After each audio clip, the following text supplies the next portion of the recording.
If you're a fan of horror, you're probably familiar with the Blair Witch Project. For those of you who don't know, it was a horror film disguised as a documentary about 3 college students who went missing while trying to make a movie, leaving behind only the footage that they had shot. Through the use of brilliant marketing and word of mouth, audiences became convinced that the movie, which was presented as the remaining footage of the doomed film crew, was actually a true story, and that the characters they were watching were real people who were still missing. Today, the Blair Witch Project is a known work of fiction, and a very special one at that. It is not just remembered for its clever scares or compelling narrative, but for its experimental, almost insane approach to storytelling. It's often cited as the first found footage film, a genre that is often ridiculed for being the cheapest and hokiest of all horror media. And even accounting for the few successful found footage films out there, it is also commonly remarked that there will never be another one as good as the Blair Witch Project, because that was a trick that can only be played once. Audiences in 1999 had never seen anything like it, and that made it scary as hell. But once they knew it wasn't real, the illusion was broken forever. The reason I'm telling you about this is because the game I'm covering today is the Blair Witch Project of horror games. It was the first to do something insane, experimental, and genius. Something that can never be done again. It is a game that had its 15 minutes of fame, but was never fully credited for its brilliance. It is a game that is shrouded in controversy, and not without good reason. It is a game so intense, so scary, so hostile, that the only reason I haven't covered it already is that for the past 3 years, I've been too afraid to play it. Politely, I advise viewer discretion. This game is not for the faint of heart. But to those among you who would like to know this bizarre, terrifying, unparalleled story, I bid you welcome to the game.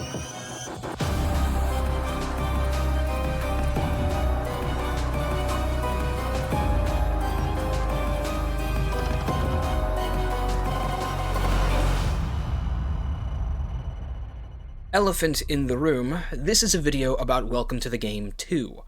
Welcome to the Game 1 does exist. It is a similar game, but I think many will agree with me in saying that the sequel is superior in nearly every way. On top of that, this is the kind of sequel where you don't need to know anything about the original. And I meant what I said before, by the way. This video, and more specifically this game, is not for the faint of heart. Now at the finish line, having devoted the past several months of my life to understanding this game, I can say with utmost certainty that it is the single most terrifying experience a game has ever given me. If you want my 1-2 punch thesis for this video, here it is. This game is a groundbreaking achievement in horror, but no one will give it credit because of some ethical qualms attached to the IP. Yes, this game is controversial. Some might say exceedingly so. Since its release 6 years ago, it has been the subject of many controversies, all of which I plan to address in full context before the end of this video. No doubt a lot of you out there already know what I'm talking about, and for those of you who don't, I can't decide if I envy or lament your ability to hear this story for the first time. It's probably better that I just show you. Might as well begin by hitting New Game. The game begins on a loading screen which reads the following. You are Clint Edwards, an investigative reporter for one of the leading online news sites. You are investigating the mysterious disappearances and murders related to the deep web. You are deep in your case and about to make a breakthrough, but then you get a call from someone least expected.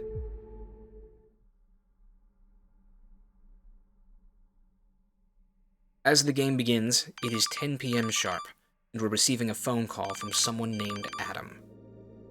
Let's put Adam on hold. You've probably seen horror games before that emulate the experience of operating a computer, or a phone, or some other device. Believe me when I tell you that this one is the best, and is only rivaled by other games made by the same developer. Reflex Studios has a penchant for what I might call cyber horror. Nearly all of their games revolve around sitting at a computer and doing something, but of course, if that was the only thing to do in this game, we would not have the ability to stand up from our desk and walk around the room. let's have a good look at our apartment before we answer Adam's call. Seized data. Evidence.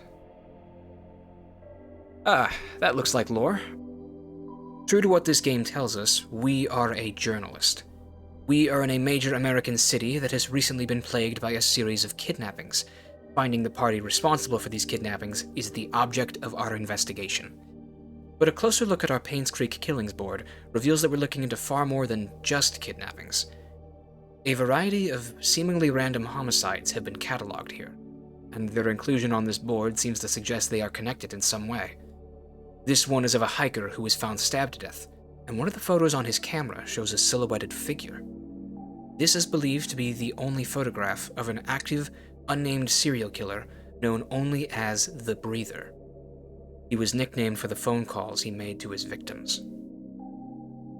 There is another curious mention on this board, Adam himself. From what I've gathered, that guy waiting for us to pick up the phone is really something of a vigilante. His name appears scattered about this deep web investigation, but really, he's a suspect. A suspect who, at the very least, seems willing to cooperate with us. Perhaps it's time we pick up the phone. I heard you were looking for me. Check this out, it might help you on your case. Adam wastes no time in forwarding us a link to a website that will no doubt immediately put us on a government watch list. The site is called Dead or Not. It's a voting platform, and as we speak, it appears to be preparing its next candidate. Oh, wait. Here comes a new girl. My name is Amelia Lewis. Someone has kidnapped me. I don't know where the fuck I am. It's dark and freezing. And I think there's blood on the floor. This is Amelia Lewis, played by Leah Glendenning.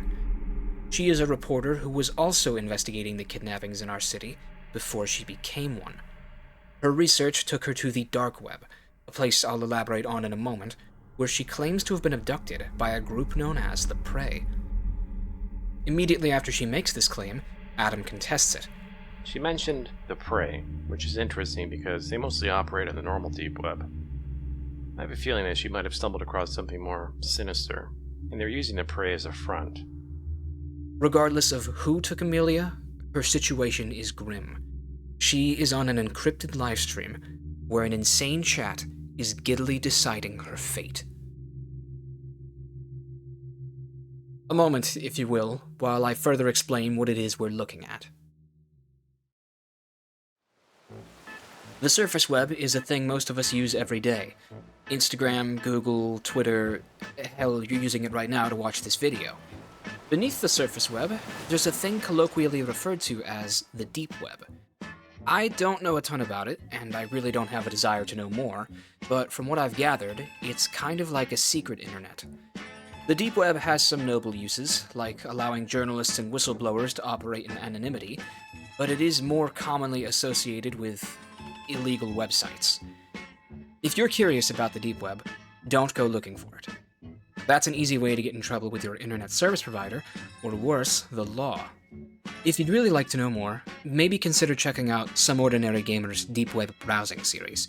Mudahar is a great host, and I've enjoyed his videos for many years. We just don't get it. Has the boogeyman got you all by the tail?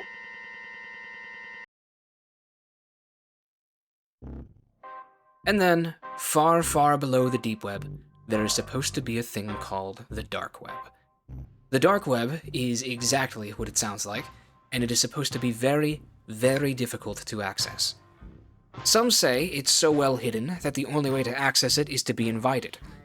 Others say that it doesn't even exist. Honestly, I don't want to know if it's real. But the dark web is exactly what this game is all about.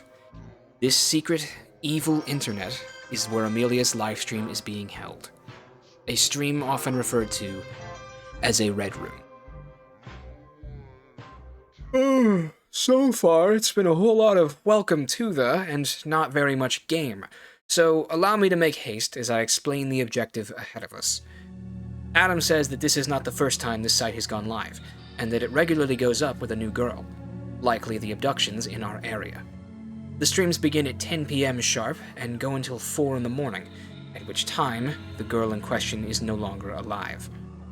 To find the location of this livestream, which is being run by a cult known as the Noir, we have to find the key to the Noir tunnel. The key is like a big-ass password that has been cut into 8 pieces and hidden across a bunch of freaky sites on the dark web. Keys can hide inside the source viewer, behind a single word picked out of a paragraph, or even just in plain sight. Why the key has been divided and hidden into a massive scavenger hunt, I really don't know. But that is the game that we are playing. Game time to real time is a 2-to-1 ratio, meaning that we have 3 hours of real, human time to find all 8 keys. Otherwise, the livestream will close, and Amelia will be killed. Before he leaves, Adam shares a few more words of help. For one, he's provided a slew of documents on our desktop detailing threats that we might encounter. Those too are wordy, so I'll ignore them for now and address them as they become relevant. And then he tells us, most unexpectedly, that he's bought us something to help with our search for keys, and that it's on its way to our location as we speak. How this guy knows our location, I really don't want to know. And then, as mysteriously as he arrived, Good luck. he was gone.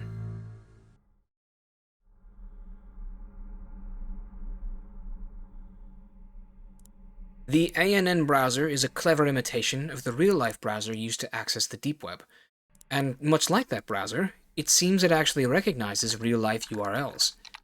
Admittedly, it used to work better than it does now, as the YouTube interface has changed a good deal since 2018 when this game was released. But with a little finessing, especially if we just directly type in a link, we can find channels and even watch videos on the computer in this game. Listen, everybody loves her, pays her taxes, And etc., as I but, get like, up how from the many computer, babies has she the visual stays consistent. I really don't know what you'd call this, being that I'm not a computer programmer, but to my eye, it seems that Reflect Studios didn't just build a virtual computer in their game, but an entire semi-functional web browser too. What the heck, Roslyn? The absurdly fine detail this game was made with only becomes more clear when you take your first step out of the apartment. One thing that never fails to astonish me when I revisit this game is the unexpected enormity of it. Why would you ever, in a game whose premise could be confined to sitting at a desk and operating a computer, go to the great lengths of rendering the entire apartment complex?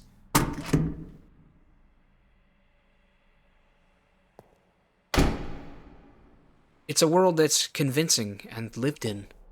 Oddly enough, I'd almost call it cozy. A bulletin board tells a story about a young woman who keeps trying to throw parties that no one shows up to. And a discarded flyer for a lost dog tells a silly story about how the husband actually took the wrong dog home from the park. If you have our dog, we might have yours. Call for a dog trade. The front desk at the lobby even has a computer, and though it's running an ancient OS, it seems to be interactable. Or at least maybe it will be later. The mail is over here to the side. I believe we're staying in room 803. But it seems there's no delivery here from our hacker friend.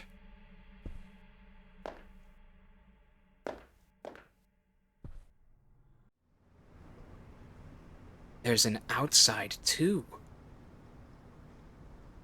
It's quiet for a city. I detect very little nightlife here. The ugly alley across from the apartment is as convincing as anything I've seen so far. It's even got your quintessential Blade Runner graffiti.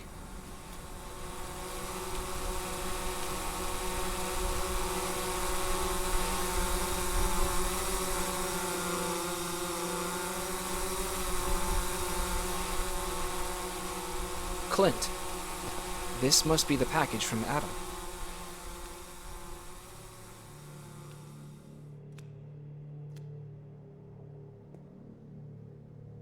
There's another door here.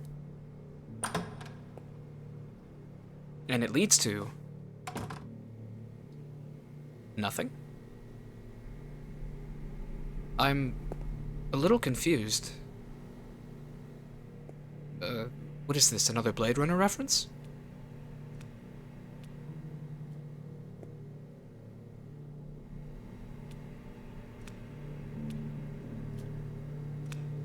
Who the fuck is that?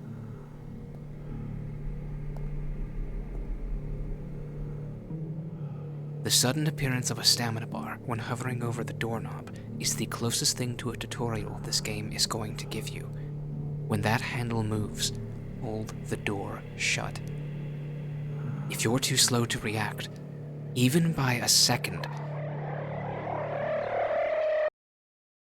you know, maybe now, while I'm on my knees in this dirty alley, might be a good time to say a little more about why exactly I'm making this video. One of the main reasons I cover the games I do is because a lot of them have great stories that are inaccessible in some way. Scratches was abandonware, the Pain Street Killings had a dismal launch, but Welcome to the Game 2 is both available for sale and saw commercial success. So why do I consider it to be inaccessible? For one savory reason. The unrelenting difficulty. I don't think I have ever encountered a game that was so hostile to the player as this one, and that's definitely part of the reason why I find it so terrifying. The game is permadeath, it demands your attention, and even if you make non-lethal mistakes, the consequences are still incredibly punishing. Beating this game is about as difficult as 100%ing a Five Nights at Freddy's game, with the added caveat that if you ever die, you go back to night 1. It also doesn't help that this game is about 7 times more complicated than FNAF, and is effectively FNAF on heroin. Really, sometimes I can't help but get the impression that the game just doesn't want you to win. Famous Ohioan Mark Fishbach played this game when it was released in 2018, and he, notoriously, did not have a very good time with it. He clocked in about 16 hours of this game, split up over the course of 6 different streams. I was actually there for a lot of them, lurking in the chat, excited to see my favorite Let's Player play my favorite horror game. Yes, I once held this in the high regard of being my favorite horror game, without ever having played it. Now that I have, I'll have to get back to you on that. As I was saying, I watched Markiplier play this for a lot of his airtime, but I wasn't present for the infamous event that took place at the end of his 6th and final stream, when Mark had reached his limit. You know what I could do? I could just say fuck it to this game. I could close out the stream, and I could change the name, not stopping until I'm done, because I'm pretty done. I'm gonna go live my best life. This game's bullshit. I fucking hate it. It deserves to burn in hell, and I will stand by those words till the end of my days. Fuck you, developers, for doing absolutely nothing for me, ruining every moment of my life. I hope you enjoyed the sales I helped push your way, and all in all, just I want to die, and that's what your game has made me. This legendary rage quit sent a legion of Mark's fans to the Reflect Studios Twitter, where a great deal of harassment and enmity was exchanged. Since then, I don't believe Mark has played any more of their games, of which there's been around 3. And many of his followers still remain prejudiced against the studio for putting their idol through the ringer with such a brutally difficult game. This is only one of the major controversies attached to Welcome to the Game 2. Remember this, it will be important later. Wrapping back around, there are few out there who have beaten this game, and that means very few who know the ending. And even if you do know the ending to this game, I'm not sure you realize the significance of it. To tell this story properly, I must tell all of it. And to tell all of it, I must join the 1%. So now, I'm gonna have to beat this game myself.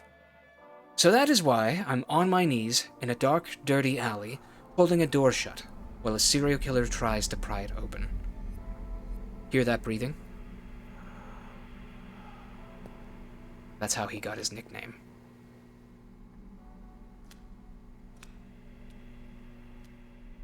It seems he's going away. Is it safe?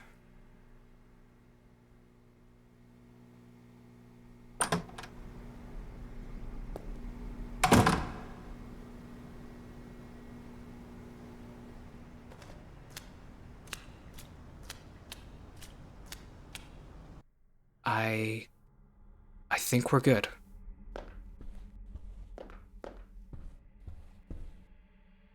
Climbing up the steps back to the apartment is a dreadful task, being that we live on the 8th floor.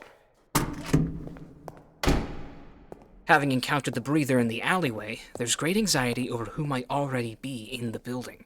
Even if... Oh, Got you now, motherfucker. Oh! I didn't even have a chance to do anything illegal. So ends run 1. Help me. I think the police is probably what ends everyone's first attempt at Welcome to the Game 2. There was a warning about them left behind by Adam, a transmission ripped from a police scanner, or something like that. It seems that they're taking great care in monitoring illegal activity on the computers in the city. They must have figured out as much as we have, that the killings and kidnappings are being orchestrated on the dark web. How do we counteract this? It says here at the bottom of the police report that suspects who regularly disconnect from the internet are impossible to trace. So that's it then. I just have to switch Wi-Fi networks and the police won't come after me? Sounds easy enough, but of course, I've only got the shitty free Wi-Fi. And everything else is password protected. How in the hell am I supposed to know these Wi-Fi passwords? Whatever. There's still a package waiting for us, and I'd better go and grab it. Get the flashlight. Check the peephole. Oh, wait. This ought to stop Johnny Law from putting the trace on us. I hope. On my second trip to the alley, I ran inside that little door and held it shut right away, listening for footsteps after the drone had delivered its package. A minute passed, and there was nothing.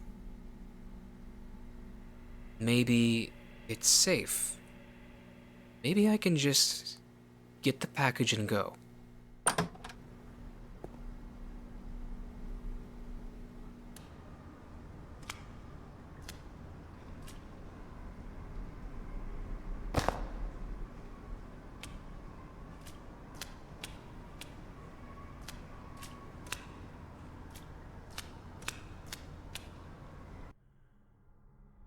Okay, I think we're good. Up the stairs, down the hall, into my dojo. Lock the door. There. Now, what exactly is this thing that Adam sent us? According to the Shadow Market, the place on our desktop where we can purchase even more hardware upgrades, this is a remote VPN. In real life, I believe their purpose is to protect your identity online and give YouTubers an ad read. Here, in this game, it seems they're used to mine Bitcoin. Or DOScoin, as the game calls it. All you do is install them somewhere with good connection, and over time they will generate a pretty penny. Okay, like out in the hallway.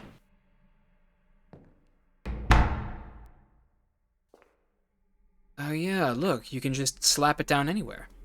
Red locations yield poor returns. Yellow locations seem better. Maybe yellow locations are the best. Pop that down, head back in, lock the door, and look at that.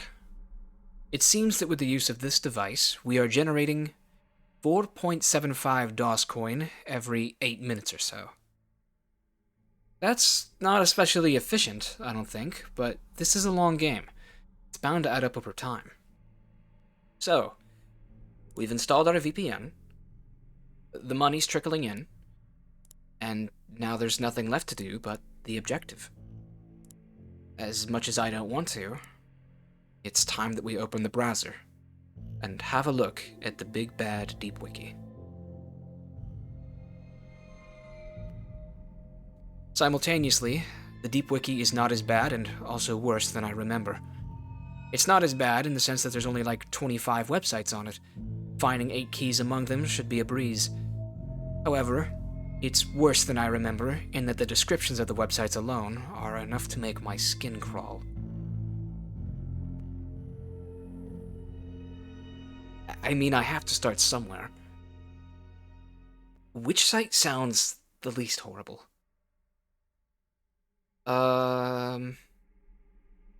Thanks for visiting, maybe?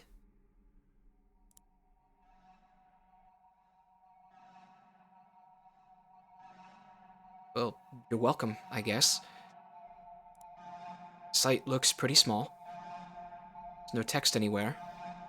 Nothing in the source viewer. Oh, the teddy bear is a link. Where is this taking me? Don't talk to me that way, Chantal. Huh. Well, there's no keys in plain sight, none in the source code. Oh. Are you for real? Each one of these blue squares is a link, too. Okay, where do they go to? Link 1 takes me to the homepage. Link 2 takes me to the homepage. Let me guess, link 3 is going to take me back to the homepage? Oh. No, that's not the homepage. If you want to have good posture, and everyone does, here are some helpful posture questions to ask yourself. Do I sit tall with feet flat on the floor? Do I sit with my buttocks against the lower back of my chair? Fuck, who made this site? My kindergarten teacher? No keys, no links, no nothing. Okay, back to the Chantal page. There is one link to check out. Choose your shrimp wise. Are you fucking serious? All 12 of the shrimp are links. Oh, what the fuck is this site? Okay, Shrimp 1 takes me to the homepage. Shrimp 2 takes me to the homepage. I'll speed things up for you real quick. Shrimps 1 through 10 all took me back to the homepage, and Shrimp 12 did as well. But something weird happened with Shrimp 11.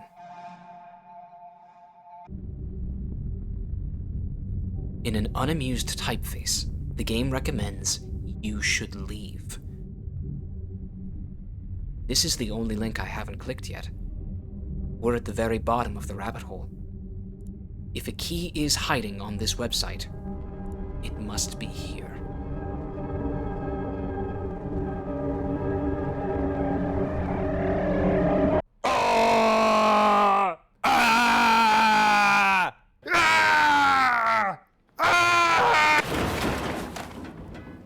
The second site I visited was titled Drone Spy. It's some dude who's a drone hobbyist, so you already know he's a sex offender, who spies on women with a drone and sells the videos to other perverts on the deep web. His site only had 3 pages on it, but it did have a fair shake of text to it. This is a complication, because not every link in this game advertises itself as clearly as a wall of shrimp. Sometimes a page, or even a key, can be embedded behind a single word plucked out of a paragraph. And so, the standard procedure for searching a site like this is to drag the cursor over every line of text until you can say with certainty that there are no hidden links. This especially sucks because it's kinda difficult to examine every word without also reading them. And more often than not, the things you read are absolutely putrid. By the 3rd page of Drone Spy, the host drops a nonchalant mention that most of these videos are of girls from his school. The site is run by a teenage boy. Fucking barf, dude. The 3rd site, though grave in nature, was fortunately less disturbing. Cleaning Services is a blog about the most effective ways to hide a human body. As far as I know, it could be hosted by a serial killer or one of those girly channels who talks true crime while doing her makeup. The site goes into all the gory details, including the most effective methods of dismemberment, components needed for acid disposal, and even a fascinating recommendation for how to bury a body and get away with it. According to this guy, you're supposed to dig a really deep hole, stuff the victim's remains in it, cover them under a few feet of dirt, and then bury a dead animal on top of them. This way, when the searchers find the disturbed ground where you hid the corpse, they begin digging and quickly find a dead dog, and thus assume it must be a pet's grave. And then they cover it back up and abandon the search. This is apparently a tried and true method that many murderers have used to evade justice. How fascinating is that? Sorry, lost my composure there for a moment. No keys here, no keys there. Done and dusted.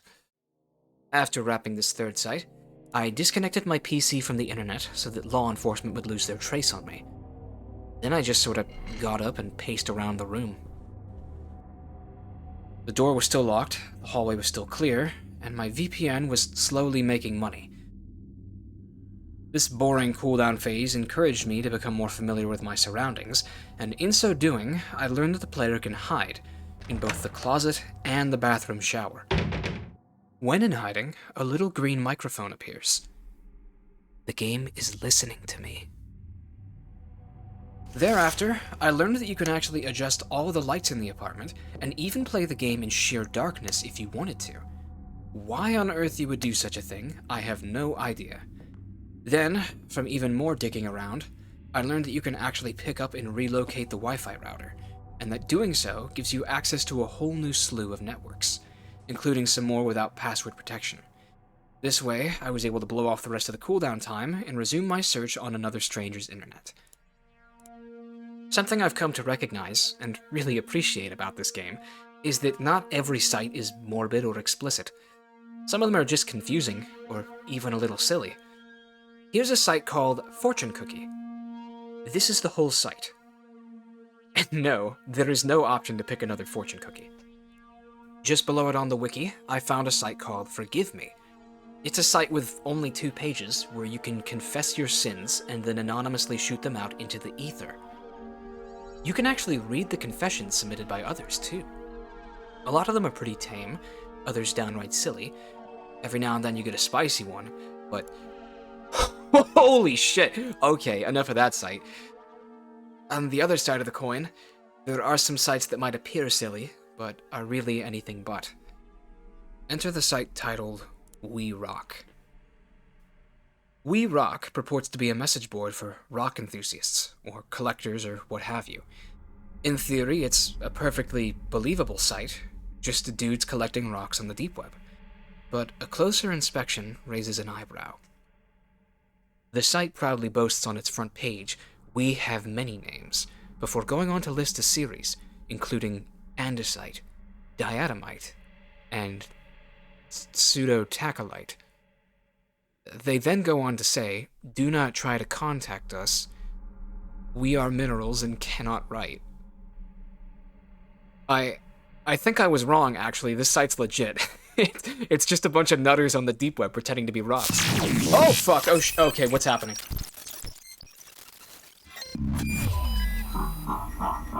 Oh, we're getting hacked. This is a thing that can happen from time to time when you're browsing sites. The game will randomly hit you with a little timed puzzle. Too slow, and you get hacked. When that happens, you can lose DOS coin, you can lose your notes, and you can even get a virus. But if you solve the puzzle correctly, your data is safe. Better yet, I think there's a way you can actually make money off of these, but I don't quite remember how. Oh, but it seems so far I've only figured out how to lose money from them. Fuck me, I guess. The hacker didn't steal my notes, lucky for me since they've been just so useful, but he did take a little chunk out of my DOS coin wallet, a thing I'd completely forgotten about. For the first time since I had placed the VPN, my eyes wandered to the top left of the screen, where I had discovered I had actually been making some decent money. I opened the hardware market to see what sort of trinkets and baubles 30 DOS coin would buy me, but was dismayed to find that everything I wanted was still out of reach. I could, however, afford a second VPN, which was probably a smart investment, seeing as it would theoretically double my income. I placed an order, the site gave me an ETA, and somewhere on the other side of the city, another drone hobbyist was up to no good. While I waited on that delivery, I went back to the Deep Wiki and began deciding which website I would visit next. Wouldn't you know it, I was running out of the benign-sounding sites, leaving only places that I did not want to go. Eventually, I was torn between Thanatos and Fuck You, so I ultimately went with the one that sounded a little less threatening. Oh no, it's got a spooky-ass soundtrack, and hey, that's a key! That's a fucking key right there! Oh shit! I forgot I was even looking for those MFs. Oh. No power. So we're playing fucking COD Zombies now. Well, I remember there being a maintenance door at the end of the hall. Maybe the breaker tripped.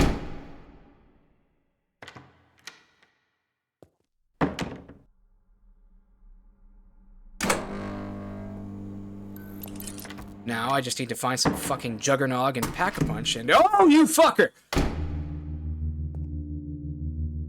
It seems that we have now made contact with yet another threat. The Noir. They are a cult. A freaky-ass deep web cult.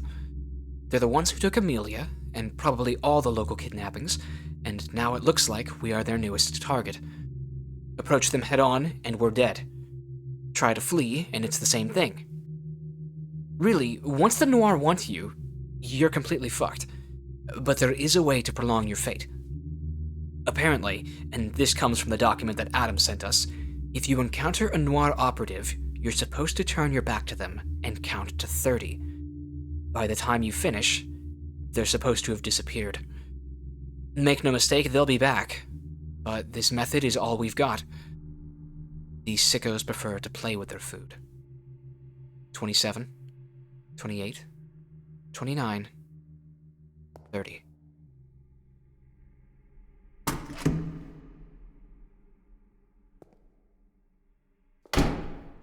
Seems to have done the trick.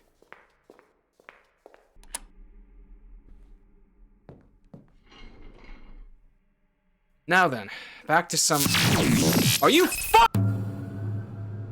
By the time I had repelled the hack, the site called Thanatos would no longer load. At the beginning of the game, Adam mentioned something about websites that are only available at certain times. I wasn't really paying attention to him, to be honest, but I can only assume that's what this is. We know there's a key here, but it can't currently be accessed. Guess we'll have to check back in with it every 15 minutes or so. I did find some more sites that weren't too hard on the eyes and brain, though. One such site was just titled I. This was the whole site. No keys to be seen, not even in the source viewer. Then I found one called Oneless. No fucking idea what I'm looking at here. And then another site called The Hall. We're 3 for 3 now on unintelligible bullshit. About then, my second VPN was supposed to have been delivered, so I disconnected from the internet, powered off the whole unit, and made a second trip to the alley. This time, I was going to test a hypothesis. Maybe if I'm fast, the breather won't be able to catch me. So this time, let's just gun it for the package and then run back.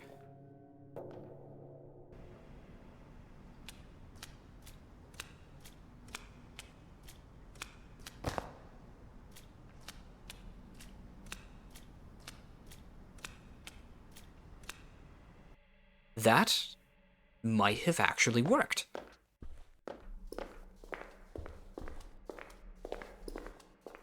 Oh, look at this! There's a green spot. Green means good, right? Oh, green means great! That's way more money than the yellow one was making. At this rate, we'll be able to afford— that window's open.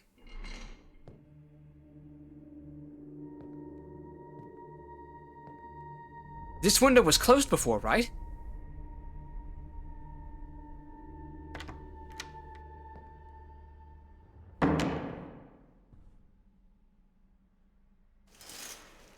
There's no one here. I think. Well, back to browsing then. Here we have a site called I Am Here. Oh, great. This won't be a pain in the ass to search through.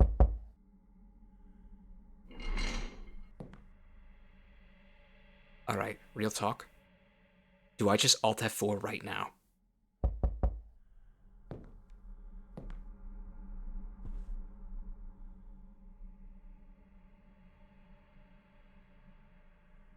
What?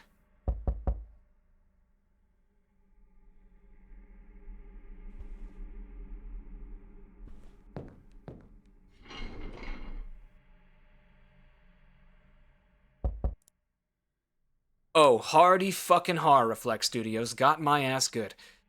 And holy shit, there's another key. That's 2 taken care of. 2 out of 8, quarter of the way there. Not so bad for run 2, eh?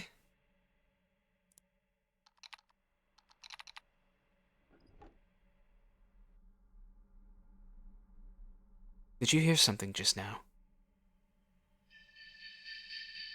Because I didn't. I'll play it for you again.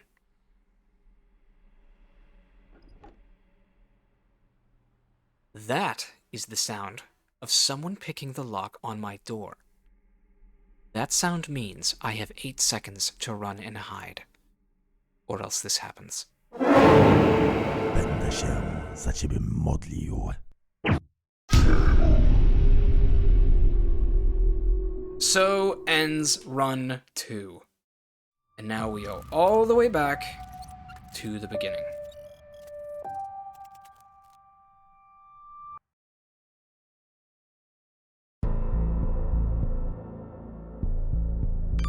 Okay, for starters, get the package from the alley immediately and find a green spot to place the VPN.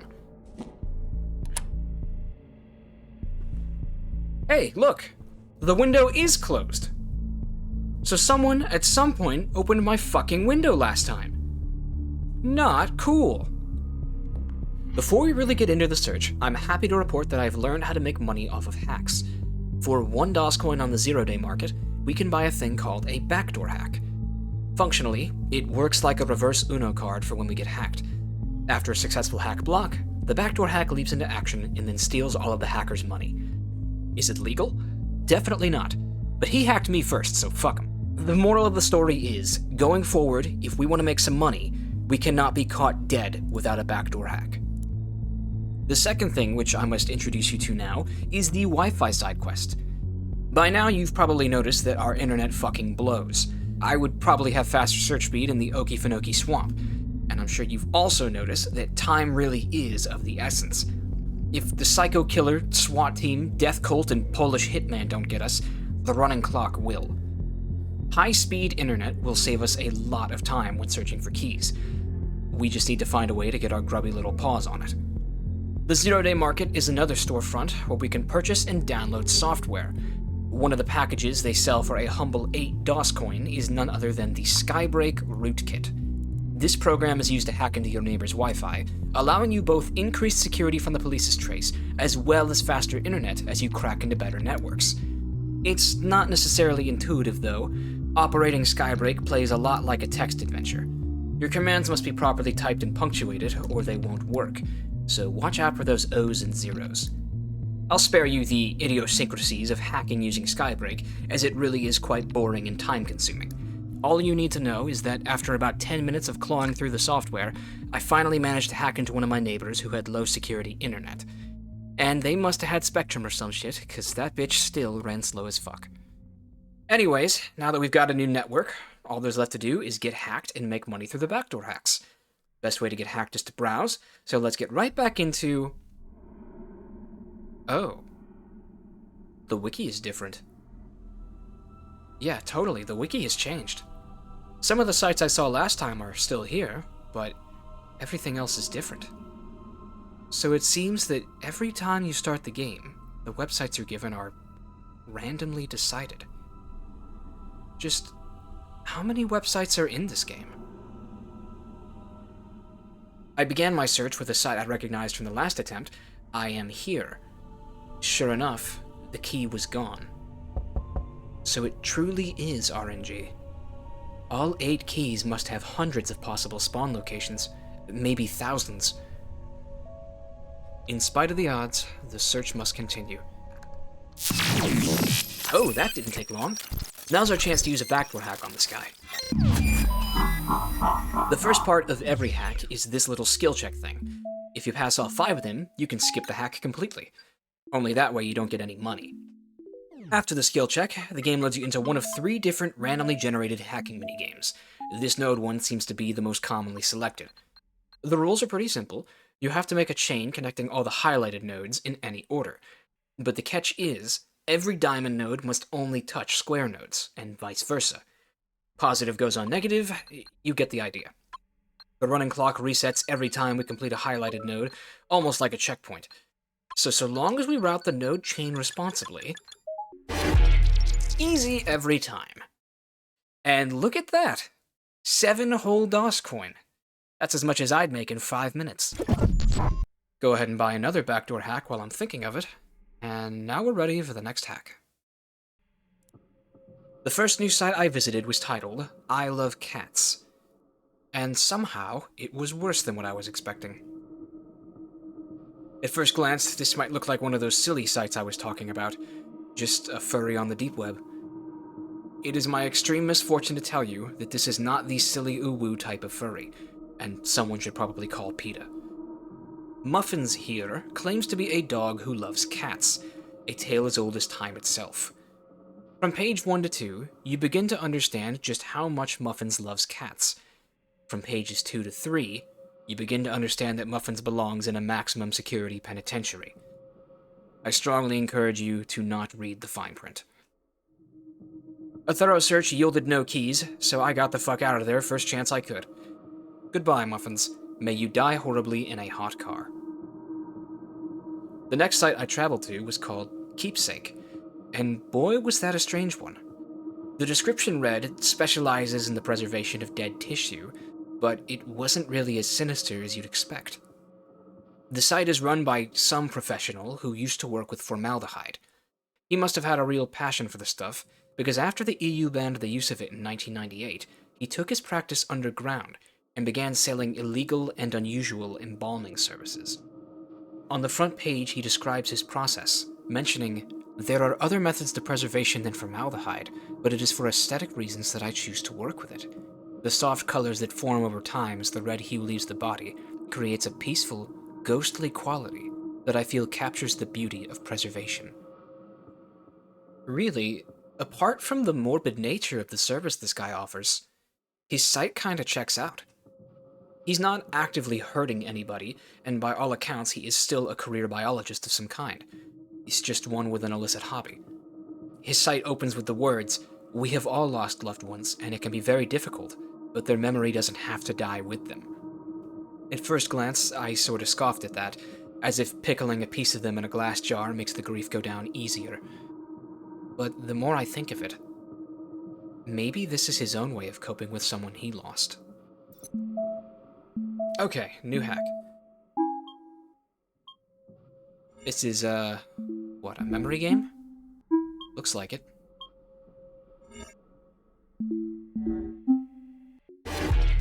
Holy shit, 63 DOS coin?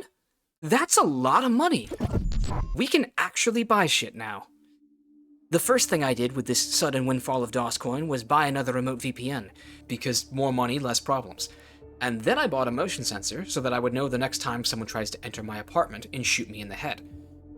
Those two purchases cost me 70 DOS coin, which pretty much drained all my funds, but for the first time I became interested in all the gizmos and doodads you can buy from the drone service.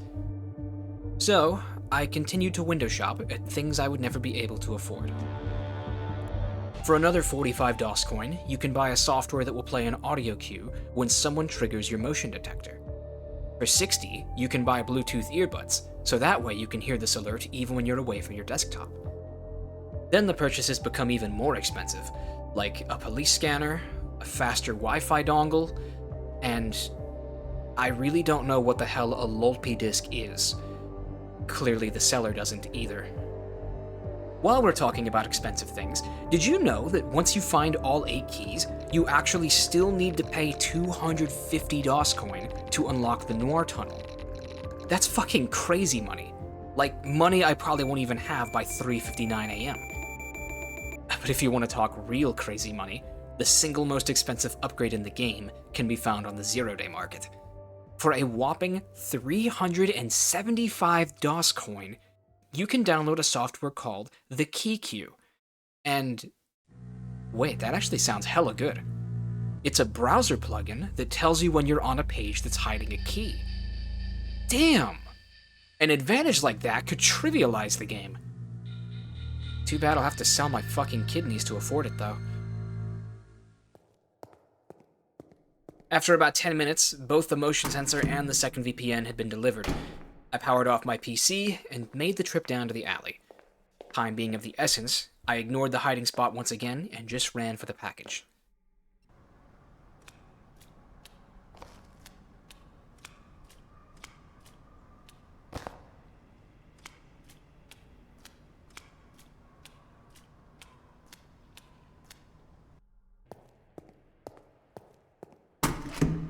Oh.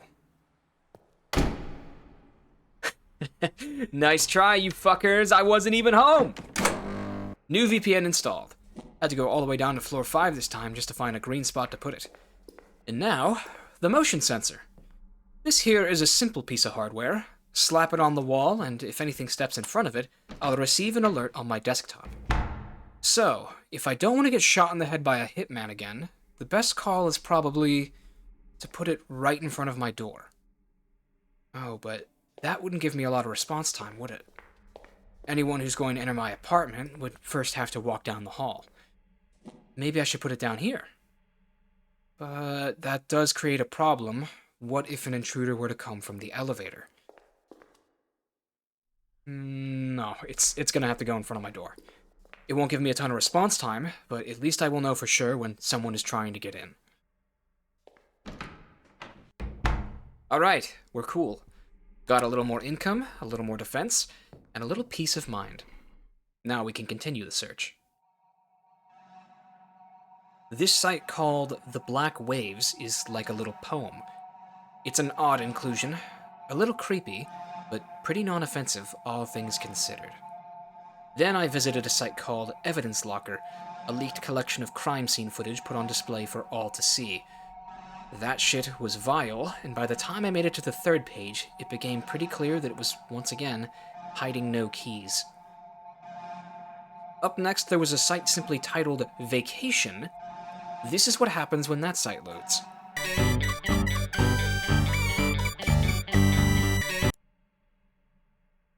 I've got to get in the habit of just muting this game from the get-go. And then finally, I had the extreme displeasure of visiting a site called Is Evil.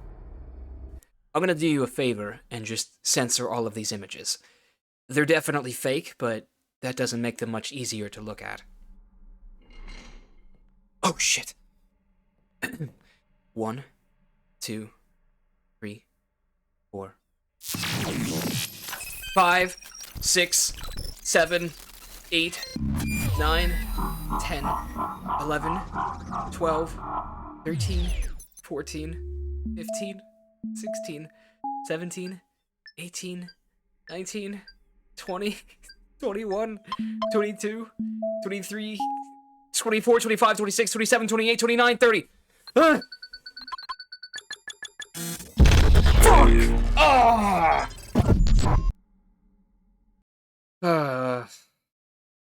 Losing a hack to poor timing and bad luck was infuriating. But there was at least a silver lining.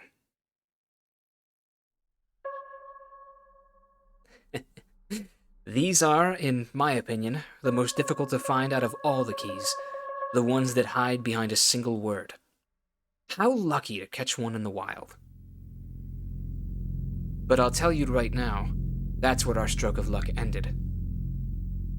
Over the next 30 minutes, I sifted through a variety of more and more depraved sites and didn't find a single thing on any of them. Past 11 o'clock, there were only a handful of sites remaining on the Deep Wiki. If there's 25 websites and 8 keys, surely I should have found 5 or 6 by now. So, either the remaining 7 keys are very well hidden, or I'm missing something. Then, on a fucked up murder cult site called The Light Within, I found something strange in the source viewer. It wasn't a key. That's a URL, embedded in the middle of a sentence. And it doesn't appear in that sentence on the main page. So, what's it doing in the source viewer?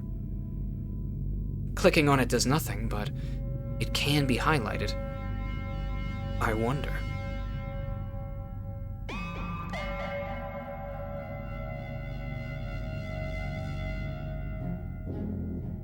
It's the wiki page? Wait, no. The websites are all different. All the websites changed again. Wait. There's a second Deep Wiki. There's a second fucking Deep Wiki, and the link is hidden in the source code of some random fucking cult site on the first page. Are these sites fucking real? Oh my god, they're all real sites. The search just fucking doubled. There's no doubt about it. There must be keys hidden on these websites too. It's the only explanation why I haven't found more keys so far. Oh, dear God. What have I gotten myself into?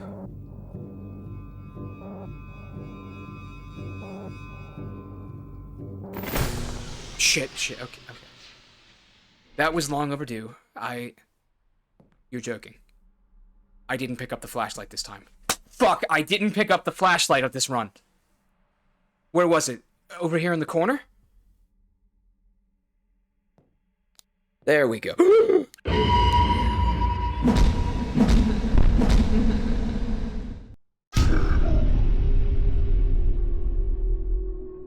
So ends run 3.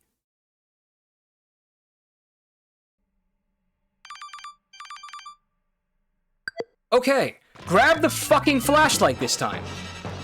Start installing the Wi-Fi network before I leave. I should be gone quick enough that the police won't be able to trace me. Get the VPN. Place it somewhere green.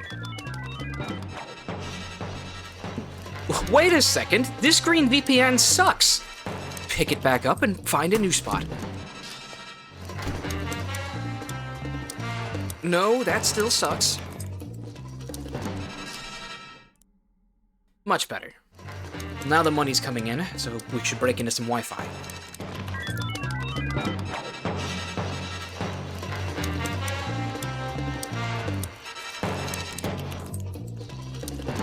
Okay, that's 2 networks that we have the passwords to. Double check that the door is locked. Double check that I have a flashlight. I think we're ready to start searching. Shit, how is it already 10:30? Surprise, surprise, the websites have switched on me again. Some familiar faces here, but even more that I've never laid eyes on. Again, I ask of the universe, how many of these horrible websites did this developer fucking make? Once again, that dreadful rabbit hole thanks for visiting was back in rotation. Unwillingly, I had to give it a good look up and down, but I could at least take solace in the fact that I knew which shrimp to click.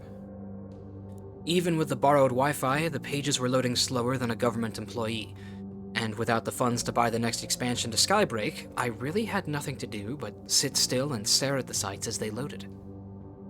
And in so doing, I noticed something very interesting. As you click on a link, the personalized URL loads into the hotbar, just like a real website. And often, there will be a few words that clue you into what page you're being taken to. The main page is denoted with index, the posture page is denoted with posture, and that silly-ass jumpscare page is called creepy. Eventually, one of the shrimps took me back to the main page, but I couldn't help but notice that the URL did not read index. Instead, it read fake main. Fake main? You mean this isn't the real homepage? There's no fucking way. It's disguised to look like the main page, but when you scroll down it reveals a hidden link. 'Twas a clever ruse indeed. Now where is this taking me to?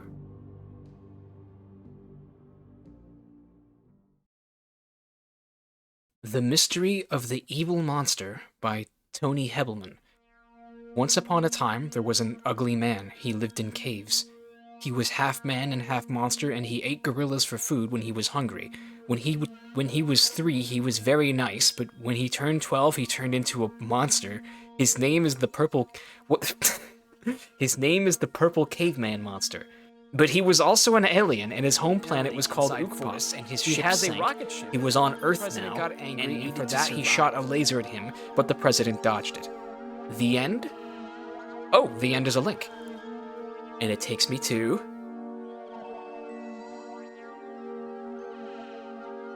Which takes me to...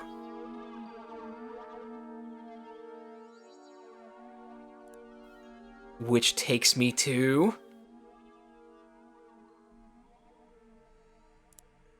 Which takes me to... Fuck this site. Wouldn't you know it, that god-awful furry site was back in the rotation this time. And even though I didn't find any keys on Muffin's blog, I did make another grim discovery in the source viewer. There it is. That second deep wiki link. Now that I know it's out there, it's so difficult to miss it. Guess I'll put it in my notes so I can access it later. Then I got hacked, and with the money from it, I was able to buy another VPN and a motion sensor. The two packages would be delivered shortly, so I just went and picked out one more site to look at. This one is called Ave Satan, and it looks totally deranged. It's either a conversation between multiple encrypted users, or one loony talking to himself. Oh! That's the key noise, isn't it? Yeah, look at that! It's been downloaded to my desktop. Good fucking shit. VPN has arrived, power off the Wi-Fi, and off we go.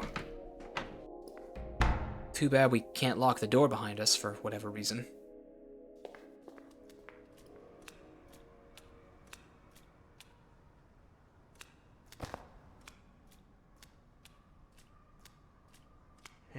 What the fuck?!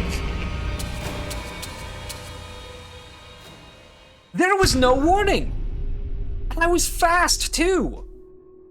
What fucking gives, man? Help me. So ends run 4.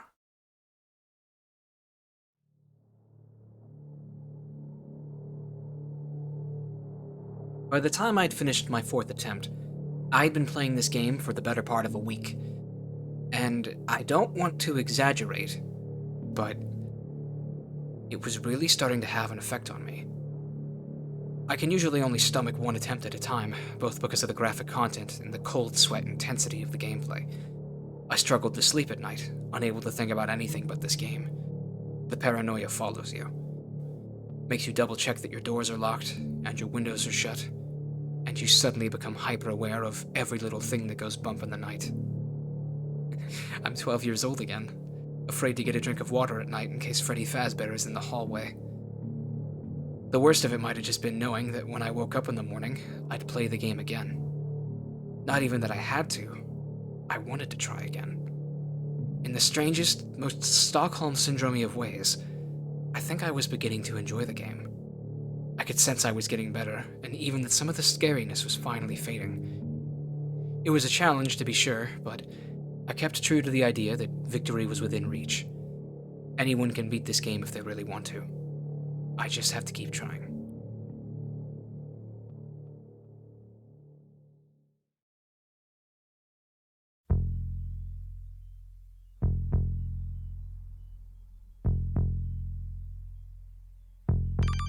Run 5 began like any of the others, only doubly efficient.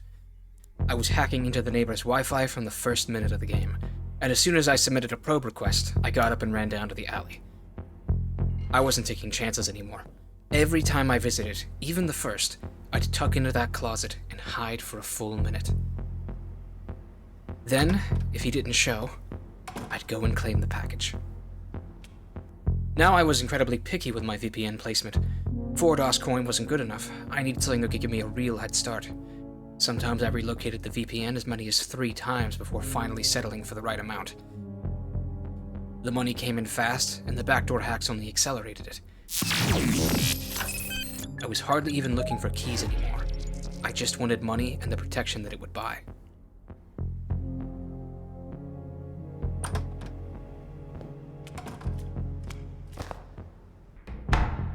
In the event this motion sensor trips, the protocol is simple.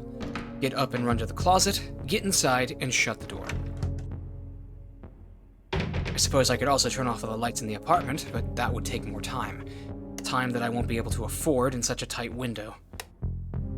Now then, the VPNs are good, we have a steady supply of backdoor hacks, a motion sensor on the door, and a good variety of Wi-Fi to switch between. Time for some more browsing. Evil Collection is a blog of sorts where some anonymous deep webber just catalogs all the creepiest shit he finds on the dark web. And I gotta say, he must be new to this or something, because it's not that disturbing. Most of these just look like Halloween decorations. That one's literally just the creepy page from Thanks for Visiting. One of his folders is labeled dank memes, but go figure, it's empty. I don't even care if there's a key on this site, I just wanted to see this guy's memes. Oh goody, there's a hack. You know, despite all the unpleasantness and anxiety baked into the Welcome to the Game 2 experience, I think I'm finally conquering my phobia of this game. The lesser jump scares like screamer pages and hack attempts don't scare me anymore, and the worst jump scares aren't so difficult to avoid once you know what you're doing. I just need to connect the node. Connect the fucking node! Why won't it?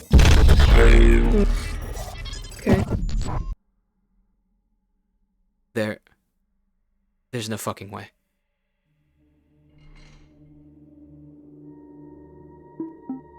Okay, relax. It's gonna save my progress. Help me. I need to go do something.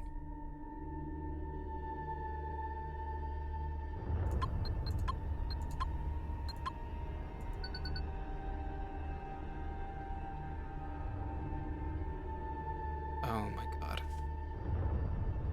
Okay, this could be a glitch. All games have glitches.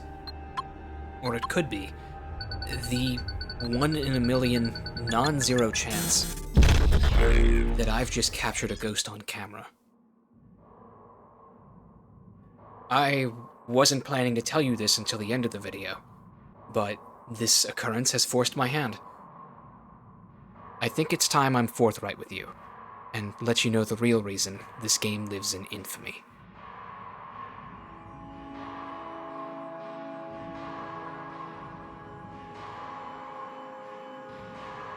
This is a story that began to make its way around the internet in May of 2020, around the days of the early COVID lockdown. At this time, the game had just received a strange update, the patch notes of which I have not been able to find anywhere. In telling this story, which is equal parts rumor and truth, I'm gonna do my best to avoid using the names or showing the faces of the parties involved. Both have expressed a desire to move on, and I would like to respect that. It begins with a streamer, who I will call the Streamer. The streamer was a big fan of Welcome to the Game 2, and had beaten it many times over. He was a hardcore fan of Reflect Studios games, and had even shared some correspondence with the game's lead developer. A developer whose identity I will also conceal for now. The streamer was streaming the game and goofing off with his chat. He wasn't particularly far into the run, and was just gawking at some of the gross websites. He and the chat began to talk about the developer, and how he must have been a strange guy to have put so much time into a game that was so deeply disturbing. The streamer indulged this banter and was eventually asked for his own take on the game's developer. He prefaced that he had never actually met the guy, and his opinion of him was mostly formed from hearsay. According to him, some said that the developer was a genuine, hard-working, nice guy. Others said that he was a psychopath, and that making this game was just some kind of twisted outlet for him. And as for the streamer's own opinion of the dev, He always seemed like a big asshole, kind of like an asshole to me. I don't know, because I don't know him personally. I have huge respect for his games, but he did seem kind of like an asshole, right? shortly after this comment was made, minutes after, the streamer's run came to an end in a mysterious way. A secret enemy had spawned in, one whose trigger criteria had not been met. This was an anomaly that the streamer had not encountered in over 100 hours of playtime. It simply was not possible. But the streamer, who had read the patch notes, came to a pretty quick conclusion as to what it was that had just happened. I'm sorry. I'm sorry, no. They were right. You are a psychopath. Oh no. In the 2020 update of this game, the dev implemented what can best be described in layman's terms as a back door. The back door could be opened at any time by the developer himself, allowing him to creep into the player's game and affect it in real time. What followed was utterly unbelievable. Enemies became unnaturally aggressive. Lucas was showing up right from the start of the game. The ANN browser was loading YouTube videos on its own, and hacking minigames became inexplicably unbeatable. It's bugged. It's actually bugged. It's actually bugged. What the fuck was that? I couldn't click on that square. The game now had a bonus antagonist, the developer himself. In retaliation for the host insulting him, he began terrorizing the streamer's game, like an actual poltergeist. And while this backdoor mechanic was implemented with the good intention of making the game more exciting, it quickly devolved into malice on that livestream, as the host and the developer confronted each other through the chat. I accidentally insulted him when he was in the stream, so my account got put on an auto script so that the doll maker and the hitman would be active instantly. This is why you pirate games, chat. So there's no internet involved. There's no auto script? Oh, wait, you're doing it manually each time? What? No. Farming my game for viewers. I mean, that's what Twitch is. The chat was at war. Half of them praising the developer and saying what he had done was hilarious karmic justice, and the other half saying that the streamer's point had just been proven. Especially pissed off by the remark about piracy, the dev went on to taunt the streamer about something in their Twitter DMs, saying, "Should I share your DMs to me? Are you upset that I don't always respond to you?" The streamer said bet and put his own DMs on the stream, and sure enough, nothing in them indicated that he had ever been needy or butthurt that the dev wasn't responding. This was such a bad look for the dev that I almost wonder if he had confused the streamer for somebody else. On the whole, the developer wrapped this hostile engagement by saying, "I can no longer support your channel. You even promoted piracy of my game."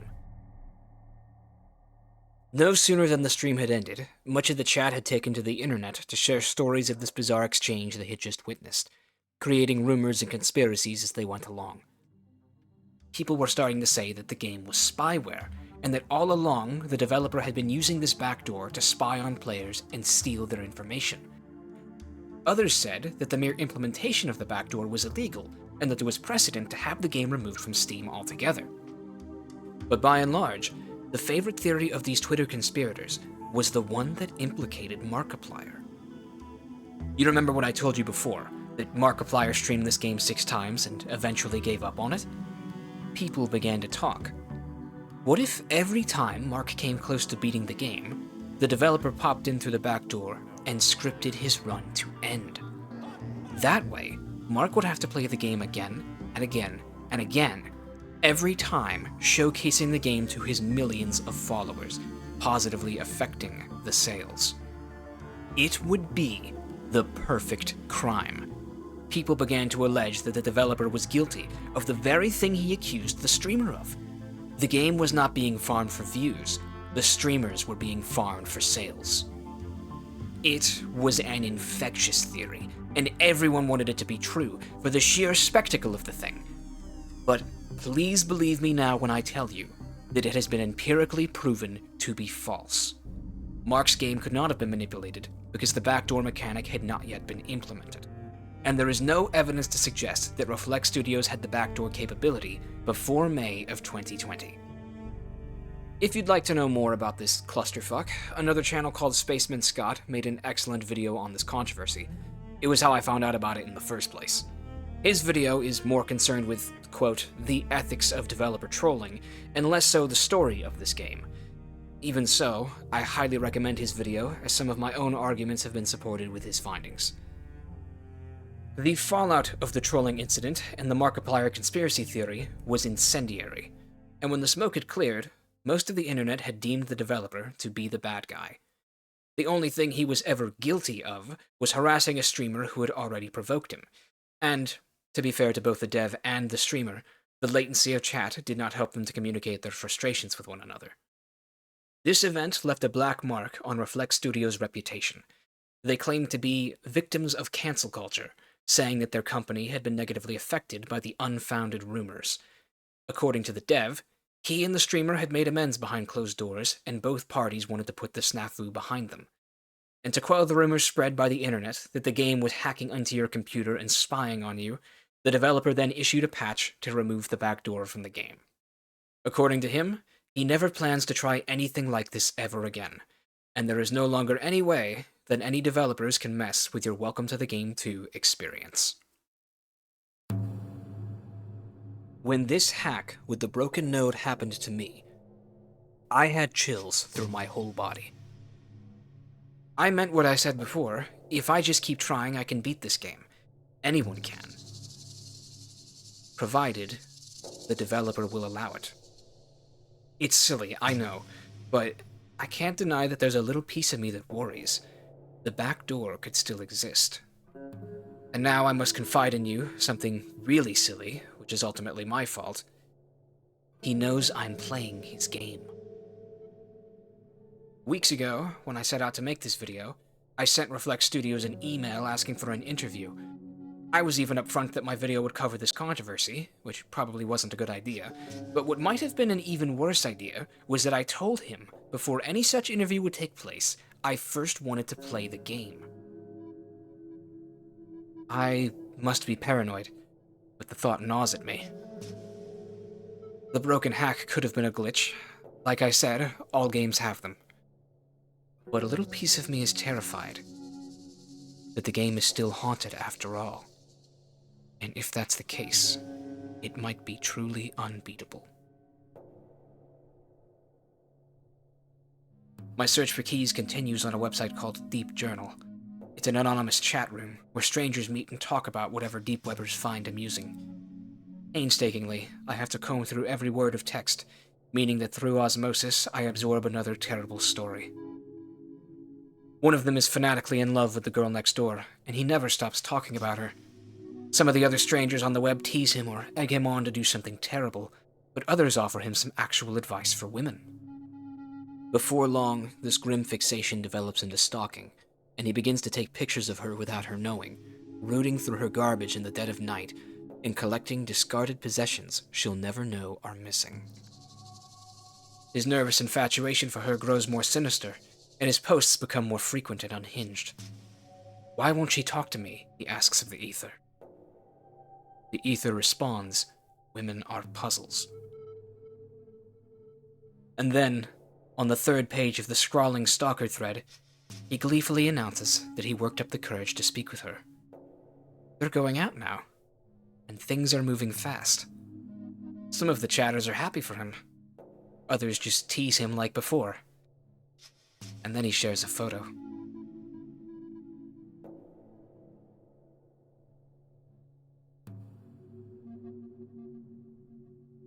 The next site I have to show you is one that we've actually heard mentioned once already.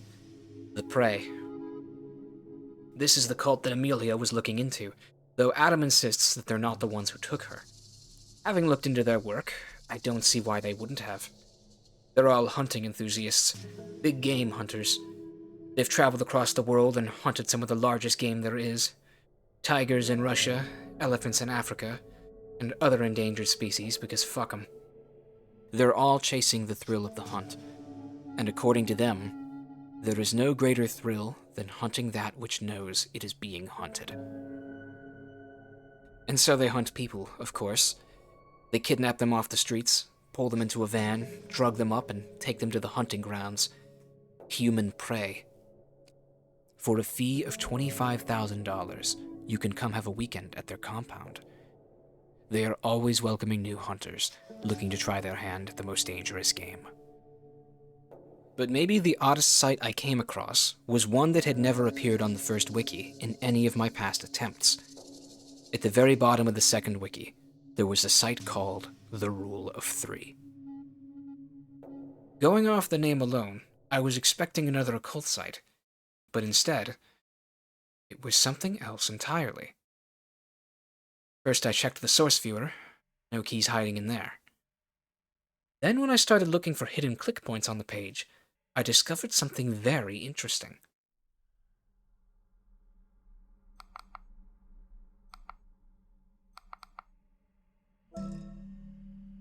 It's a Nancy Drew puzzle.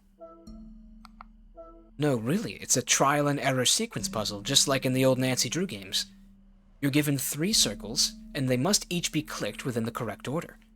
A misclick resets your progress, but by process of elimination, that will only teach you the correct order. Once you get these 3 right, then you move on to these 3. Make a mistake, and you wipe the board. After the second set, there's a third, and a fourth, and there's probably a 5th beyond that. With every part of the sequence I get right, I'm moving closer to some mystery prize at the end of the game. But before I can figure it out... Shit! Someone's outside my door.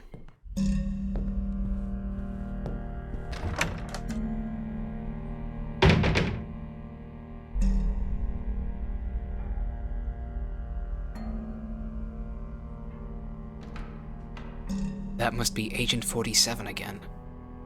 Lucas Kumiega, the hitman with the single easiest to pronounce Polish last name. Adam left us a document about him. Lucas Kumiega served 6 years in the Polish land forces before recruitment into the JWGROM, where he further served an additional 7 years. Lucas then made a transition into the AW before his disappearance. It was later discovered that Kumiega had been receiving payment for Polish government secrets involving operations with the US via cryptocurrency. Once an investigation had been opened, it was soon learned that Lucas had been responsible for illegal torture and other violent war crimes. Kumiega was terminated from the AW and charged with treason. Upon these charges, he fled Poland and is believed to be providing contract killing services through his deep web contacts. Intelligence has yet to provide the location of Lucas Kumiega. Well, that part's easy. He's in my fucking apartment. He's been in there, pacing for minutes. I think I even heard him check the bathroom a minute ago. Whether or not he checks the closet would just be a matter of RNG at this point.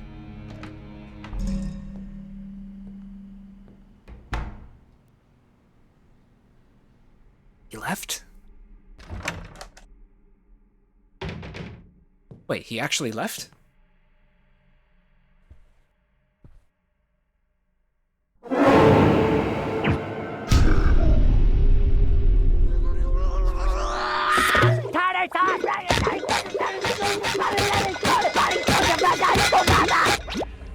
So Lucas can shoot you through the fucking peephole. Wow. Alright, I didn't want it to have to come to this, but this game has so many tricks up its sleeve that if I want a real shot at beating it, I'm gonna need some more help. I'm going to the internet. The real internet.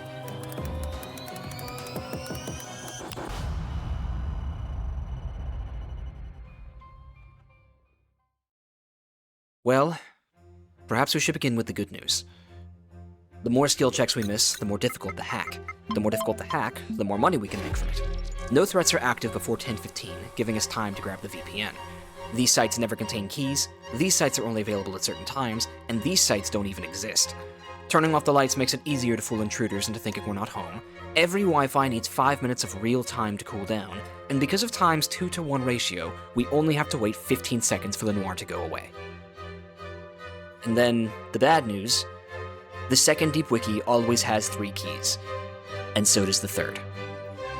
That's right, there's a third wiki page, and you get the link for solving the puzzle on the rule of 3.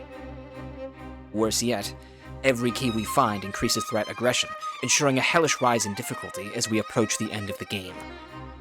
And of those threats, the very worst is Lucas. Past 11:30, anytime we open a door, there's simply a non-zero chance he shoots us in the head. The odds are overwhelming, but with this knowledge, we are much more prepared than we were before. So, knowing all of this, how hard can it possibly be?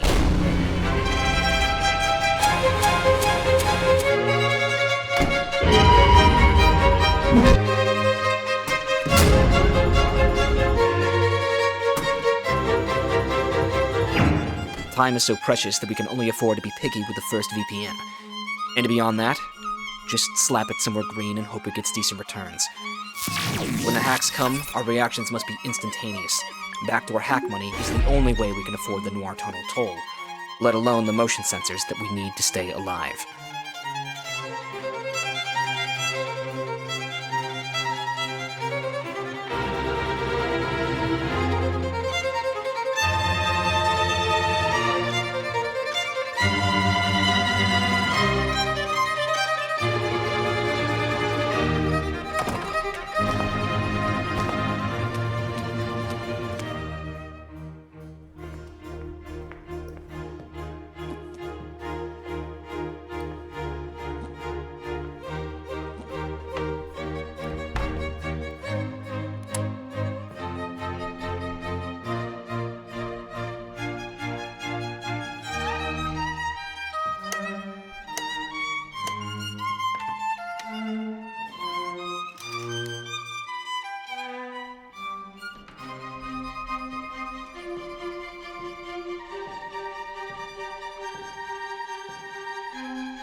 Wait, I never turned off the computer before I hit.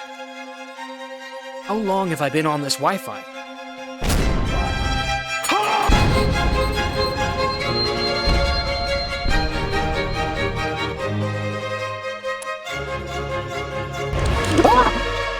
Who the fuck is this guy?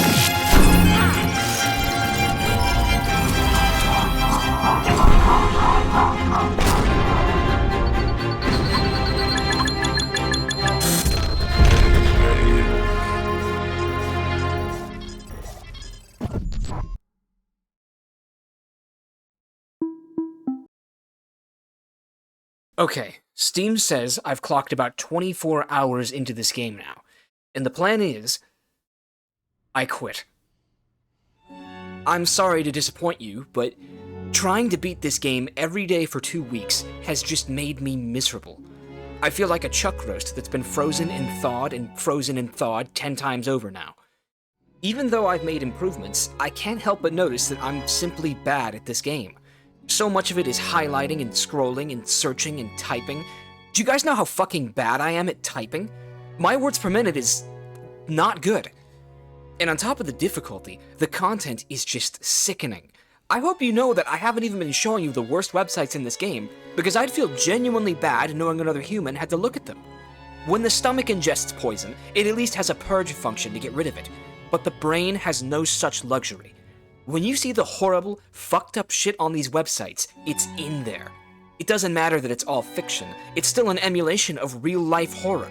Horror that gets inside your head and rattles around like a coin in a washing machine. Having clocked 20 hours of this nightmare, it's no wonder Mark quit when he did. Welcome to the Game 2 is next-level terror. It is utterly distressing to play, and I would only recommend it to the most extreme and desensitized fans of horror. As for the rest of this video, I guess I'll just get the footage from somebody else. Surely there's a speedrunner who won't mind me borrowing their footage, like a fucking IGN journalist. The fact of the matter is that it doesn't even matter if the backdoor is real. I don't need the developer to pull strings in order for me to fail again and again and again. There's no shot. The developer has just agreed to give me a live interview about his game that I can't fucking beat! What am I supposed to tell him? I like your game, but it was too fucking hard for me? That I gave up after 20 hours but will still make a video on it? I think there comes a time in every man's life when he must ask himself, am I an IGN journalist, or am I a gamer? And I can only hope when Judgment Day comes, God looks on me and deems me the latter.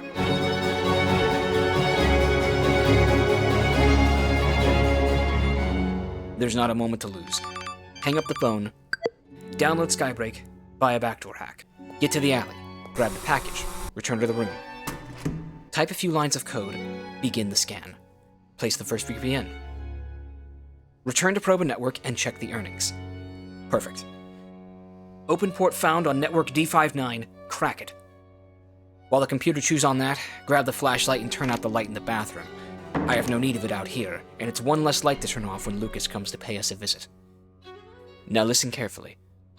The second that clock hits 10:15, every threat except Lucas becomes active. This includes hackers. VPNs are slow and steady, but backdoor hacks are the only way we'll be able to afford DOSCoin upgrades. So as soon as the clock hits 10:15, we must bait as many hacks as possible. The quickest way to bait a hack is to reload a page constantly, but there is a right and wrong way to go about it. We do not want to begin loading real websites just yet, because in the off chance we stumble across a key before we're ready to, we could aggravate the Noir and police. Or worse, spawn in Lucas early. The smart way to bait hackers is to visit a dead website, one that never actually loads, and refresh the page over and over until someone comes after us. This way we get all the money with none of the rising threat. All the while, of course, we must keep cracking Wi-Fi, buying upgrades, and retrieving them from the dead drop. Getting 2 motion sensors and 2 VPNs is the utmost priority, and it must be done before 11:30, because after that, Lucas will be on the loose. So now, the next 45 minutes will be a grind out of hell. Every second counts. You know, I can honestly say I am so far beyond the point of caring. We're getting copyright claimed for this one.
The RNG has been suspiciously good.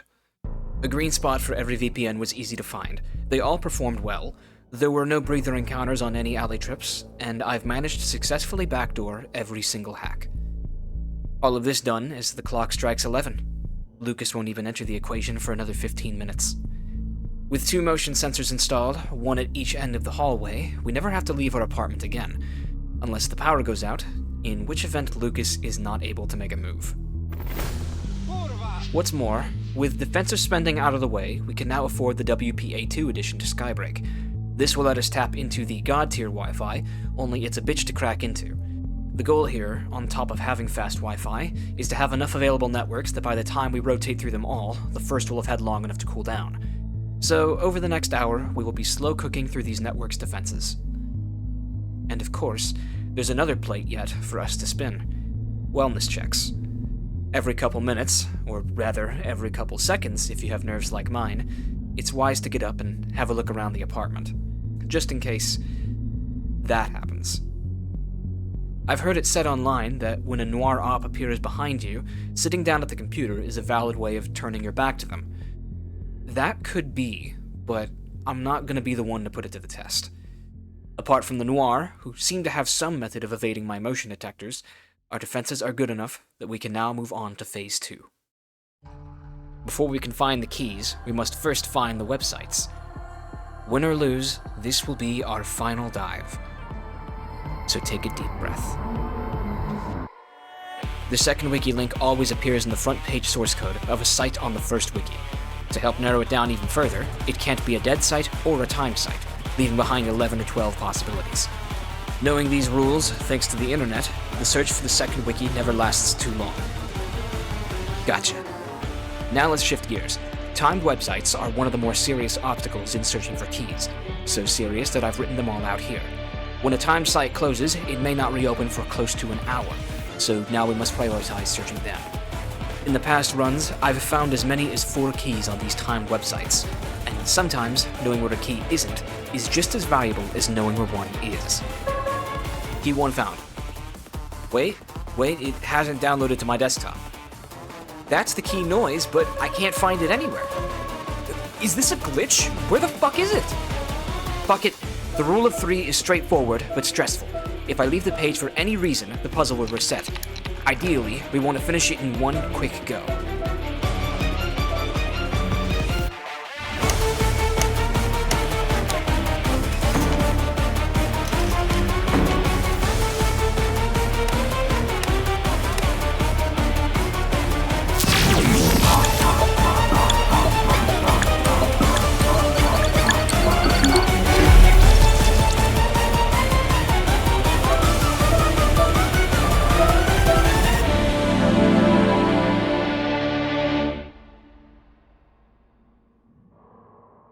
It's just after midnight.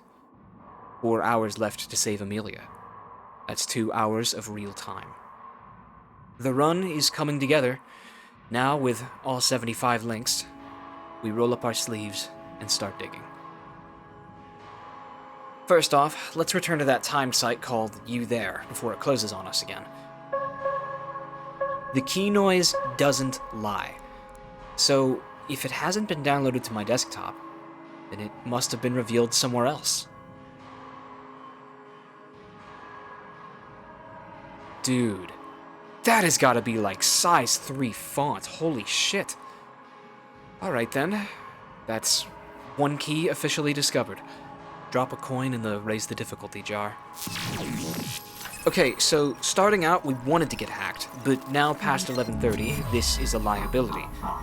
In the event that we fuck up one of these hacks, there is no limit to how much DOS coin the hacker can steal. Worse yet, both of our motion sensors are utterly useless during a hack. If Lucas were to saunter past them for the brief moment my desktop is overwhelmed, it would be just my luck. So for one thing, let's start trying to hit all these skill checks. If we get 4 out of 5, it should block the hack altogether. And for my next trick, I will now begin buying the online VPN protection.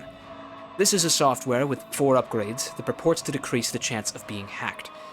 Let's hope it actually does, and that I'm not just installing pure malware. Here we have a cult that worships something called the Lugaroo. I have no idea what the Lugaroo is, only that it is loved by Satan and they call it their mother. The way they talk about it and their constant donations of blood make it sound like it's less of a deity and more of a creature. No keys here. Upping the gruesome factor, I then stumbled onto a timed site called Mortal Masks, aptly described as some fucked dude selling human faces. Have you ever wanted to be someone else? Ever wanted to be in someone else's skin? Spoken like a true Billy Mays. This is the sort of site that tries so hard to be off the wall and edgy that I can't help but be skeptical of its legitimacy. There's a lot of fake shit on the real deep web. Sometimes pranks, other times sting operations to attract sickos. I get the feeling if one were to actually attempt a purchase of one of these masks, they would receive a house call from the feds. No keys once again. And then there was a sight so horrible that I hesitate to speak of it in even veiled language. It's a prostitution ring run by a facility for the mentally ill who rent out their... Oh, thank God. That timing could not be better. I did not want to show you guys that one. For what it's worth, it is exceptionally rare to find a horror game that can master horror on 2 separate fronts. Half of this game's horror is repulsion. I think everyone must have a little sense of morbid curiosity, and this game knows just how to exploit it. Browsing the simulated dark web is like watching a brutal car accident from the sidewalk. Only it lasts 3 hours, the paramedics never arrive, and you can't do a thing to help them. And the other half of the horror is suspense. It's the anxiety that you forgot to lock your door, or the paranoia that maybe you're being watched, or perhaps the gnawing fear that this game really is impossible.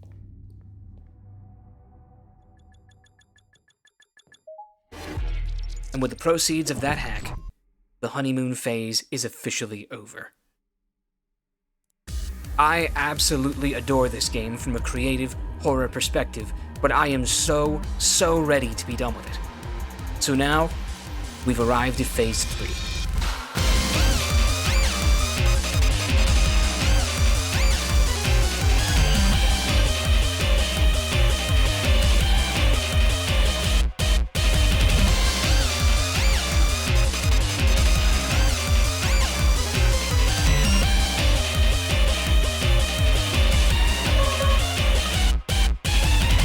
It's just as I thought. The key queue positively trivializes the search. Now if a website is hiding a key, we can see an indicator right on the front page.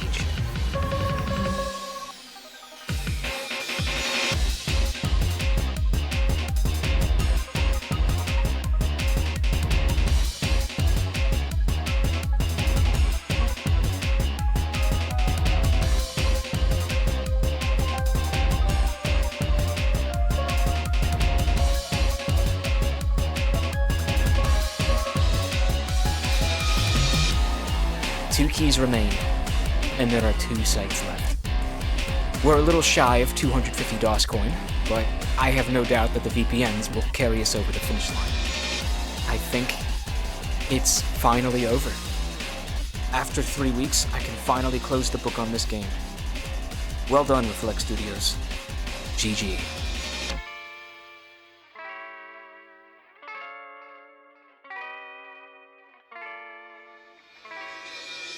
Okay, so the last 2 sites didn't have keys. No worries though, we still have an hour and a half. Maybe I skipped a site or 2. A time site perhaps, that must be it. No. No. No. No. Everywhere I look, there are only dead links and purple links. There's no question about it, I've been to every site.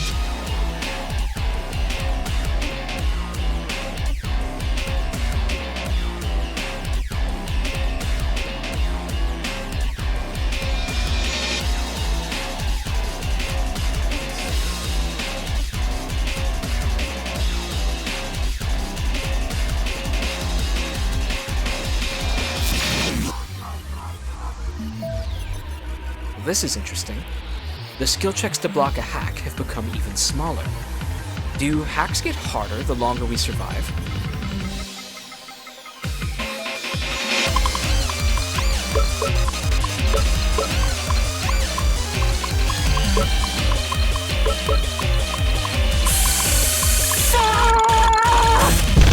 Okay, buy all of the VPN protection right now. Losing 35 DOS coin was nothing. That could have been so much worse, and we might not be able to survive another hack. Fuck! It's almost 3 a.m., and I still can't find them. The key queue was able to sniff out 6 keys no problem, so why not the other 2? Shamelessly, I went to the internet again and began looking to see if anyone had anything to say about key queue glitches, but I couldn't find anything of the sort. Then when I began looking for an official account of how the key queue works, I didn't find anything either. Not even the internet can bail me out with this one. My back to the wall and my palms sweating, I decided I'd sleep on it. I paused the run and went to bed, unsure of how I'd proceed. The rest of that night, I was thinking about nothing but the run, trying to work out the next course of action in my head. Eventually, I began to think about all the keys I had found. Was there anything they all had in common? There was. Every key I had found was on the front page of a single-page website. Most of the sites in this game have at least 3 pages. Thanks for Visiting has like 20. Before long, the suspicious odds began to fuck with me. What were the chances that 6 keys were on the front pages of their sites? So I made some coffee, sat back down, unpaused the run, and visited a website that the key queue said had no keys. Then I visited its other pages.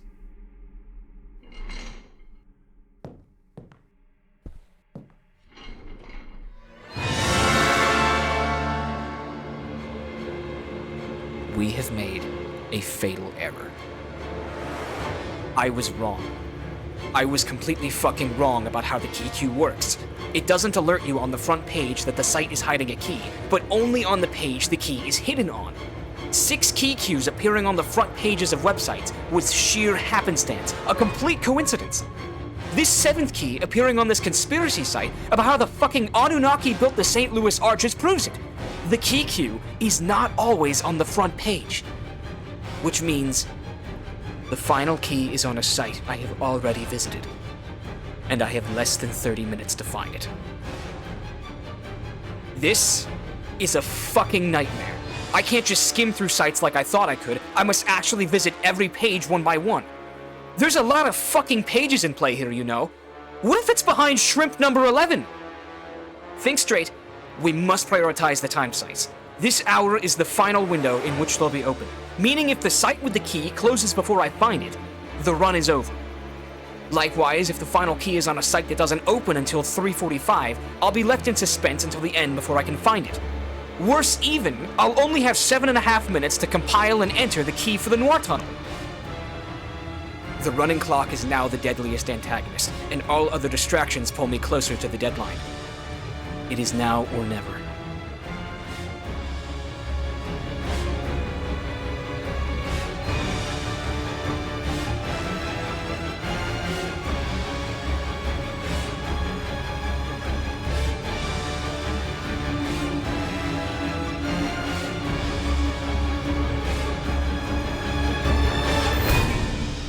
Fuck.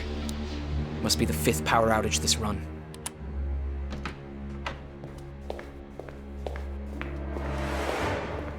I didn't turn that off. The batteries are dead. The batteries in the flashlight have just died on me. I've used it that much in this run. So if the power goes out one more time, there is no chance I find my way to the breaker in the dark. The frantic search continues with less than 20 minutes. I pause frequently to collect myself, update my notes, and wipe the sweat off my hands. And then finally, on the second page of my revisit to Mortal Masks, it's here. I missed the damn thing the first time. Okay, we've got it. Open the tunnel and paste them all together. The ones which aren't in my notes are in the screenshots I took prior. Those must be manually typed. And enter. No. No. You cannot be serious. You cannot be serious. Either I've made a typo in this 96-digit password, or it's...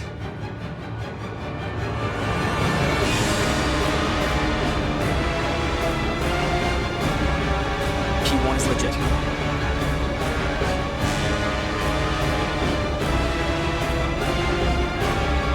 Key 2 is legit.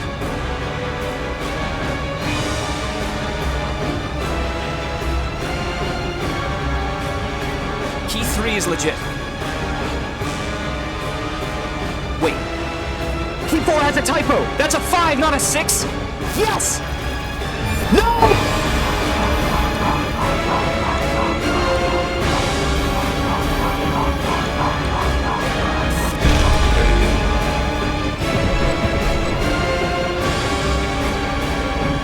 Key 6 looks legit. Key 7 looks legit.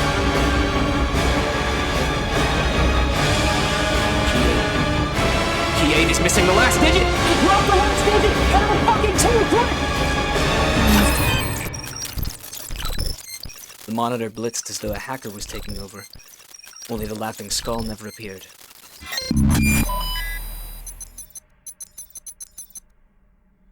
Location found. And then there was a second transmission. It's Adam. He says congratulations on finding the location, and that we should go there now. By exiting through the lobby. Conscientious that the Red Room was still alive and quickly approaching its end, I did what he said. I ran down the hallway, climbed down 8 flights of stairs,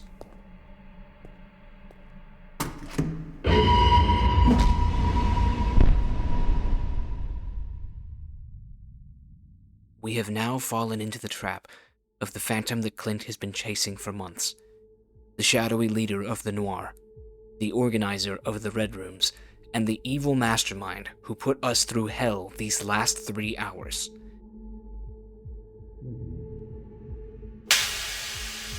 The whole time, it was... Clint, how's your night been so far? Wait, who is that? I have to admit, it's satisfying to see you face to face. I'm fascinated that you made it here unscathed. Adam? Wait, seriously?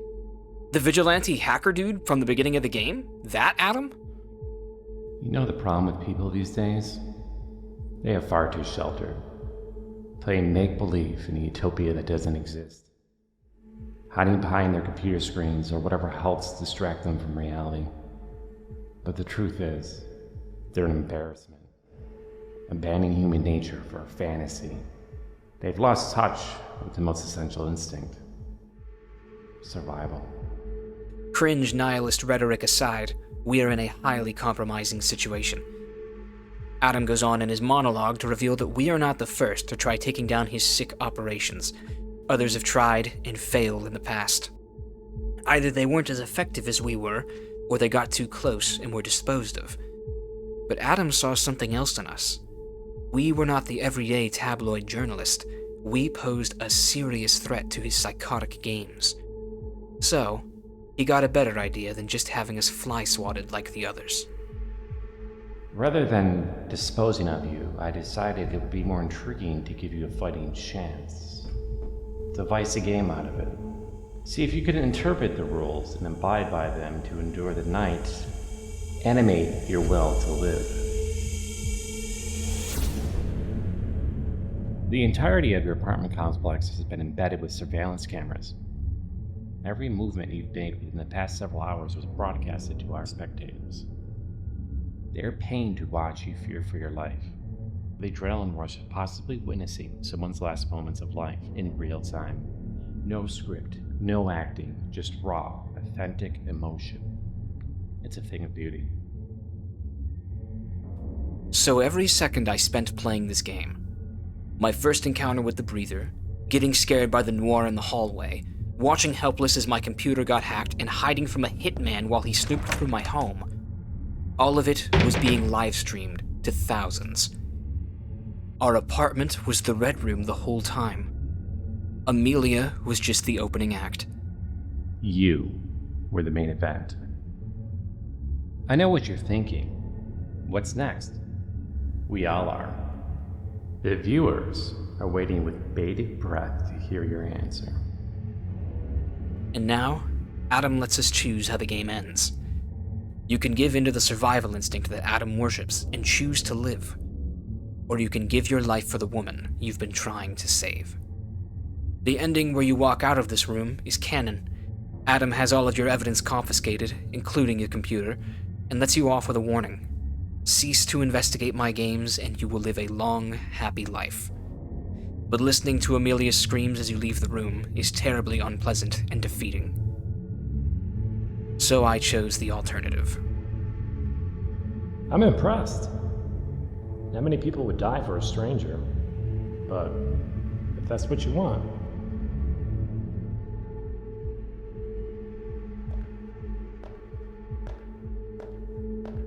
Yeah, it's me. Let Amelia go.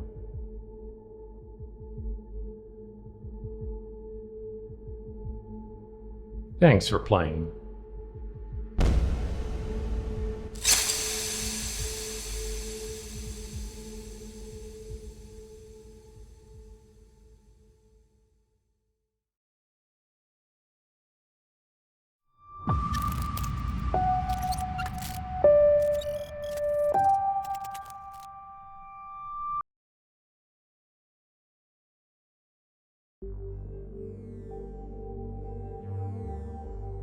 At the end of this horrific game, which doesn't even have credits, we are now left with several gigantic elephants in the room.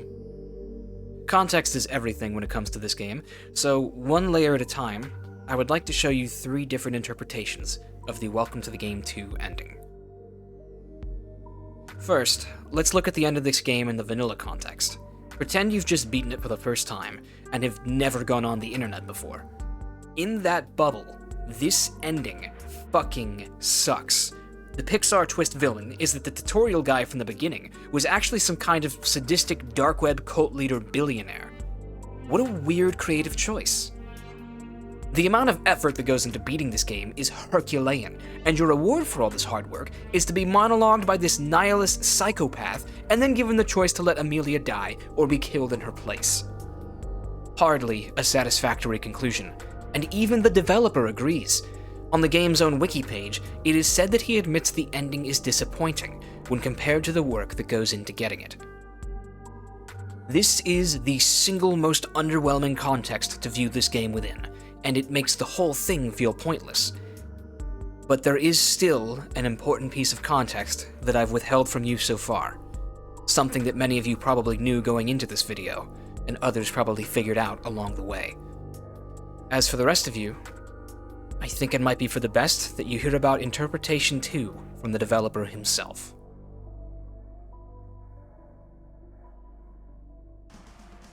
I am delighted to say that after weeks of trying to make our schedules cooperate, I was finally allowed 60 minutes to speak with the lead developer of Reflect Studios. The interview in full will go up on my second channel right after this one, but for now I can share a few choice snippets to better illustrate the intentions behind his game. And so, ladies and gentlemen, it is my extreme privilege to introduce you to the architect of a horror experience so unique that I haven't stopped thinking of it since 2018. Reflect Studios founder, Adam Flato.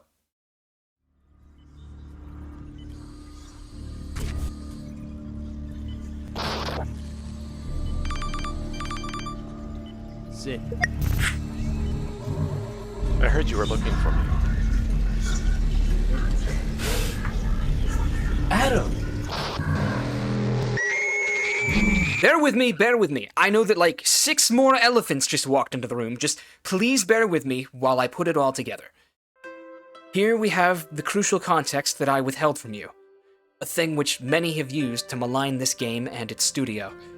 The main antagonist is the developer himself. Please allow me to introduce you to Adam Flato. Adam is the head and founder of Reflect Studios.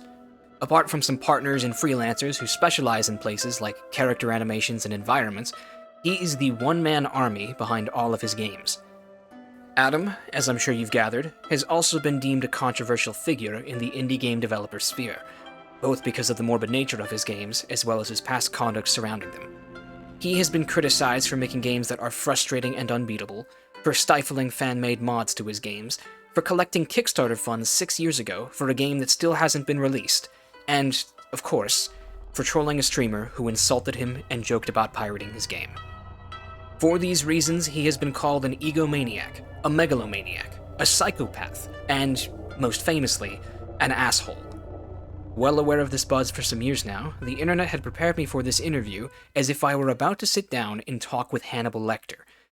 And once we sat down to chat in late October, I came to understand that everything I heard about this man was a lie.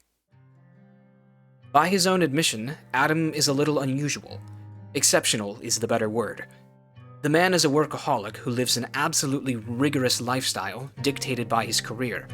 In our little chat, he told me that when he gets into the grind on a new game, he will typically work 10 to 15 hours a day, 7 days a week, for 6 months to a year. When Adam told me this, I wanted to ask, is someone holding a gun to your head? But he quickly clarified that he does this willingly. It is his passion that drives him through this insane work routine. A passion for creating immersive and scary games for his would-be players. As for those who have called him an egomaniac, I have personally been dissuaded from that view of him on account of some recent history with his studio. I would argue that one of the best reads you can have of anyone's character is to see how they deal with failure. And such a thing is on display with Adam's 2022 release, Masks of Deception. This game was a sort of Phasmophobia Among Us hybrid that flopped terribly for a number of reasons. Faced with a failure that could have ended lesser studios, Adam and his team cut their losses on this very expensive project by making the game free to play and keeping the servers active for the 6 people who still play it. And then they got back on the saddle and made their next game, Dead Signal, not 2 years later, a continuation of the Welcome to the Game saga that even features some returning characters. Last I checked, it received a major content update just 2 months ago, and Adam is currently preparing development on his next title, which will be his first foray out of the horror genre. With this in consideration, I am confident in saying that this is not the behavior of a self-absorbed, egomaniac game developer. The man lost his ass on Masks of Deception, swallowed his pride, and moved right on to the next project. Some, still, are likely to refute this claim that Adam is a well-meaning, hard-working game developer on account of the fact that he played a psychotic villain in his own game, a villain who shares Adam's voice, name, and likeness. Dark Adam, as I've come to call him, left a number of players with a bad taste in their mouths, and it's not hard to imagine why. Watching this cutscene again with the knowledge that the man speaking to you is the man who made the game almost feels abusive. He insults you, belittles you, and can then even kill you, but not before openly breaking the fourth wall with the final line, "Thanks for playing." And that's nothing to say of the little nods he makes with the lines referring to his games that he organizes. Armed with this cutscene as evidence, many naysayers on the internet continued to insist that he was some sort of narcissist psychopath freak, and that the villain of Welcome to the Game 2 was little more than a self-insert of the dev's own vicious inner nature. So, I asked Adam about it. Why did you play the villain in your game? So Adam being the bad guy, like initially in Welcome to the Game, I was just the tutorial guy. I got that inspiration from the original Five guy, because Scott is the tutorial guy. I just wanted to be the tutorial guy. And it was probably like a month before launching Welcome to Game 2 when we were working on the ending. We didn't have one, and I'm like, you know what? I'll just make myself the bad guy. It was very last minute. And it kind of just moved from there. Trust me, I'm not a fan of it. I cringe every time I do my voice lines, etc. I'm hoping maybe I'll just kill my character off from one of these games and I don't have to worry about it anymore, because to be honest, He's a bit of a bastard. I don't think anyone would listen. I just don't, it's sad, and people think like I do it on purpose, like I'm like an egotistical game developer, etc., etc. Some of you said the game is your power fantasy and things like that. No, it's I didn't get that impression.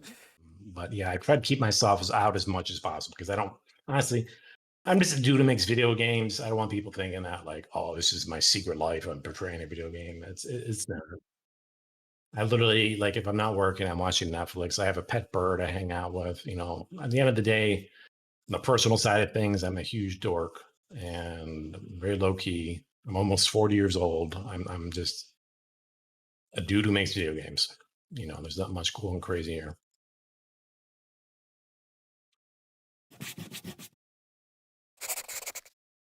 What's your bird's name? Phoenix. His name is Phoenix. What kind? Once again, you can find a link to the uncut interview in the description, where Adam talks for a full hour about his games, the creative process, and the current landscape of horror in the game development industry.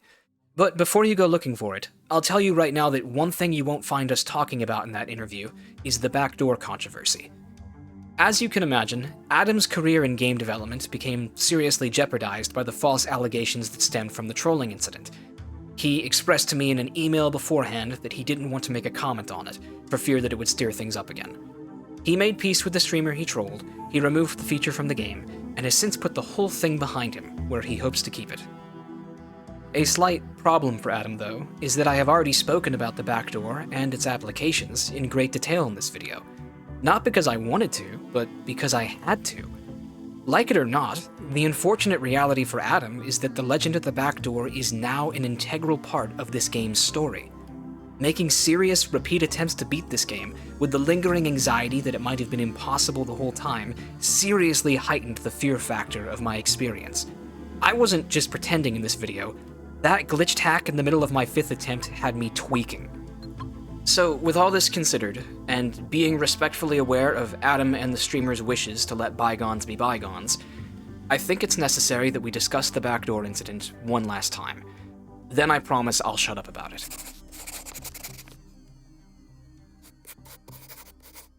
Let it be known that Reflect Studios are not the first to create a backdoor to their game.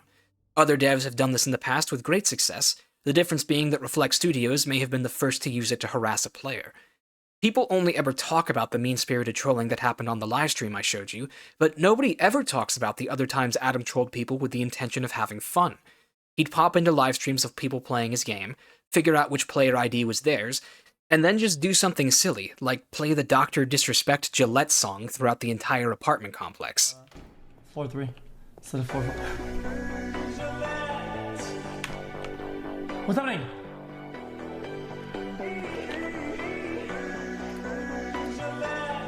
Where's that playing from? I think it says a lot that Adam's go-to song that he played to troll streamers was this goofy Gillette song, because a quick investigation has shown me that it's actually copyright-free. If I were in Adam's position, with the ability to just suddenly throw anything on the computer in this game, it would have been really damn tempting to rickroll a streamer. But Adam didn't. The fact that he avoided trolling with copyrighted music tells me that Adam did care about the well-being of those streamers, and he didn't want to jeopardize their monetization at the expense of a practical joke. The only time Adam actually killed a player or made their game unplayable was with the anonymous streamer that I showed you. Whether or not you think Adam's reaction was justified is your prerogative, and I really could be entertained by an argument going either way, but personally, I am of the opinion that Adam lost his temper, and was right to apologize or at least make peace with the streamer afterwards. But in acknowledging this, I also acknowledge that losing his temper was the only thing Adam did wrong. There is literally zero evidence that he was spying on his players, stealing their information, or compromising their cybersecurity.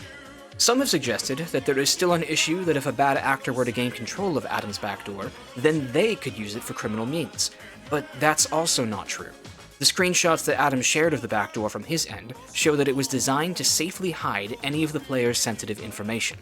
He wasn't even able to see their Steam names, let alone IP addresses, and the whole device was functionally useless unless the person being trolled was live streaming their game. So if someone with bad intentions were to somehow gain control of the backdoor, there is literally nothing they could gain from it that would put the player at risk outside of killing them in a video game. And as far as the Markiplier conspiracy theory goes, it really is a fun and fantastic theory, and I understand why people want to believe it, but the reality is that there is a lot of evidence debunking it, and none to support it. So, with all things considered, I really don't believe Adam is an asshole. I don't think he's any of these things, and I'm honestly beginning to suspect that the only people who say he is are the people who want him to be one. And please do note, for the sake of transparency, that I am absolutely biased in Adam's favor, because having taken in the whole context now, it's kinda hard not to be. In making this video and meeting the man, I have now seen firsthand that he is the victim of an uncoordinated smear campaign against his character, and as a consequence, I believe the whole thing has been blown out of proportion, and he has been wrongfully profiled as a creep. He fucked up here, he's fucked up in lesser places in the past, and he'll probably fuck up again someday in the future. To err is human. But the way I see it, Adam's mistakes have been greatly exaggerated, and often from a place of good intentions. They do not affect my opinion of his games, or even him as a developer. I believe him when he says that the backdoor was removed. It's clear to me now that he has much better things to do than sit around and troll a nobody like me who plays his game. But the thing is, I wouldn't be upset if the backdoor still existed. I have one final interpretation of this game to share with you. It is my own, and I will be called a madman for it. A journalist receives a call from a man named Adam. He sends him on a quest to find 8 keys. As the night goes on, he is dragged through hell and tormented by intruders until the final key is found. But then at the end of the game, he learns that the whole time he was being manipulated by the same man who put him on this journey, all for the amusement of hundreds of live viewers. This is the story of Welcome to the Game 2. It is also the story of the backdoor. A journalist receives a call from a man named Adam. He sends him on a quest to find 8 keys. As the night goes on, he is dragged through hell and tormented by intruders, and even though he doesn't find all the keys, it still ends the same way. He learns that he was being manipulated by the same man who put him on this journey, all for the amusement of hundreds of live viewers. The backdoor update was never just a way to troll the player. It was a one-to-one recreation of the game's story. This is the thing I was alluding to when I likened this game to the Blair Witch Project, a nameless thing that has never been done before and can never be done again. Once the backdoor was added, this was no longer just a horror game. It became something new that transcended the medium. In May of 2020, Reflect Studios made the first video game in history that came to life as it was being played. There's breaking the fourth wall, and then there's this. This is something special. For a while, I suspected that Adam may have been intentionally playing the character of Dark Adam when he decided to troll that streamer. But I was wrong. It seems that that was the real Adam losing his temper, and he never actually intended for this fiasco to be seen as some sort of fourth wall-breaking performance. Meaning this nameless thing was invented by accident. I don't know which would have been more poetic, Because if this was the real Adam losing his temper and coincidentally fulfilling the role of the manipulative villain, then we witnessed life turn back into art from which it just came. Think about it. Set aside the ethics and morals and just acknowledge the unprecedented thing which occurred on that live stream and many others. The longer I've thought of it, the more urgently I've worked on this video, because I can't tell anymore if this game has just driven me insane or if it really is the delicate, all-consuming paradox I think it is. Because to my eye, having gone down this rabbit hole in late September and only sparingly come up for air, this spectacle is an unparalleled achievement in experimental storytelling. The only thing I can compare this to is if you sat down in your living room and watched The Ring, only at the end of the movie, Samara just comes through your TV screen and kills you. That's what happened here. The developer's role as the antagonist bled into reality, and before they knew it, the player too took on the role of the protagonist. And now there is a haunting, retroactive brilliance behind the title, Welcome to the Game, as if it knew all along that this would happen. Realistically, there were only a handful of streamers Adam ever had the opportunity to troll, but now those players are a part of this story. This game accomplished immersion in a way that other titles have only ever dreamed of. This is a horror game that plays you. Or, at least it was for a time, as we've established now that the back door no longer exists. I understand why it was taken away, and I also understand the anger to an extent, even if I personally don't think the trolling incident was the moral outrage it was cracked out to be. Some people just want to be angry, those people are allowed to be angry, and I'm sure that many will be angry with me for proliferating this idea. Even Adam himself, who I'd expect would disagree with this final interpretation. But with all things considered, I will maintain that the genius of Welcome to the Game 2 outweighs the controversy tenfold. It is a bottomless rabbit hole of interpretation, where the deeper you go, the more incredible things you uncover. It is a story of boundaries being tested, and in some cases broken. And the next time you, as a writer, an artist, a computer programmer, or any kind of creative, are faced with the opportunity to break new ground in your field, at the risk of being labeled an asshole, I would encourage you to do it. Just know that there is a high likelihood that people will still come after you either way. I've played a variety now of the so-called scariest games ever made, and none have filled me with dread like this one did. Welcome to the Game 2 is, admittedly, for a niche audience, and it can be an absolute burden to play it, but those things do not detract from the unparalleled terror it made me feel. This is a game that puts immersion above all else, requiring the player to acclimate themselves to a slow-burning, breathing world. And that world is so in-depth that it contains secrets I didn't even show you in this video. Once upon a time, I called this my favorite horror game of all time. That was before I played it. Now that I have, I really don't think it is my favorite anymore. That is a mantle which currently belongs to a 2006 game called Scratches. But I can say, without a doubt, that my favorite horror developer of all time is Reflect Studios. Home invasion horror with slow burn immersion and virtual computer gameplay is a combo so effective it is unreal, and they seem to be mastering it with every release. I look forward to playing Dead Signal when I find the time.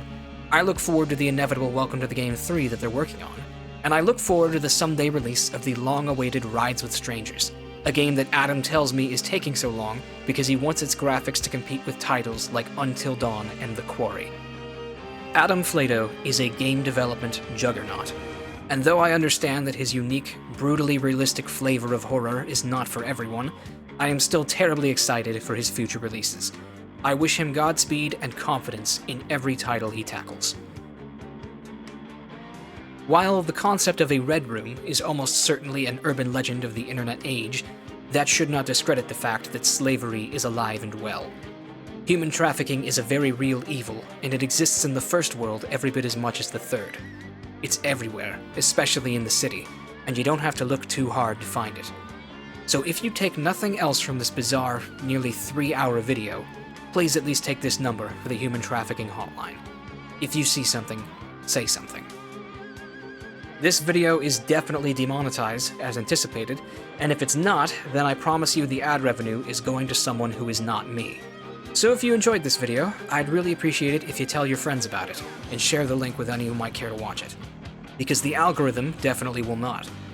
And if you really liked this video, perhaps you would like to join my brave few patrons who helped make this happen. Their names are here on screen now. I hope to make more videos like this in the future in analyzing horror and mystery games, and I thank all who would like to support me and have the expendable income to do so. My final question that I'd like to leave you with today is as follows. In making a horror game, what is the priority? Scaring the player or entertaining them? Can both be done to the fullest? Does one not inhibit the other? And is it possible for a horror game to be too scary? If you're new around here, you might enjoy my videos on the 2 other games I've covered in this detail in the past. I can at least promise you that neither is so disturbing a game as this. I don't know if I'll ever find another game this scary, and I'm utterly relieved to be finally done with it. I hope you enjoyed this video. Now I'm gonna go play a Nancy Drew game with my brother.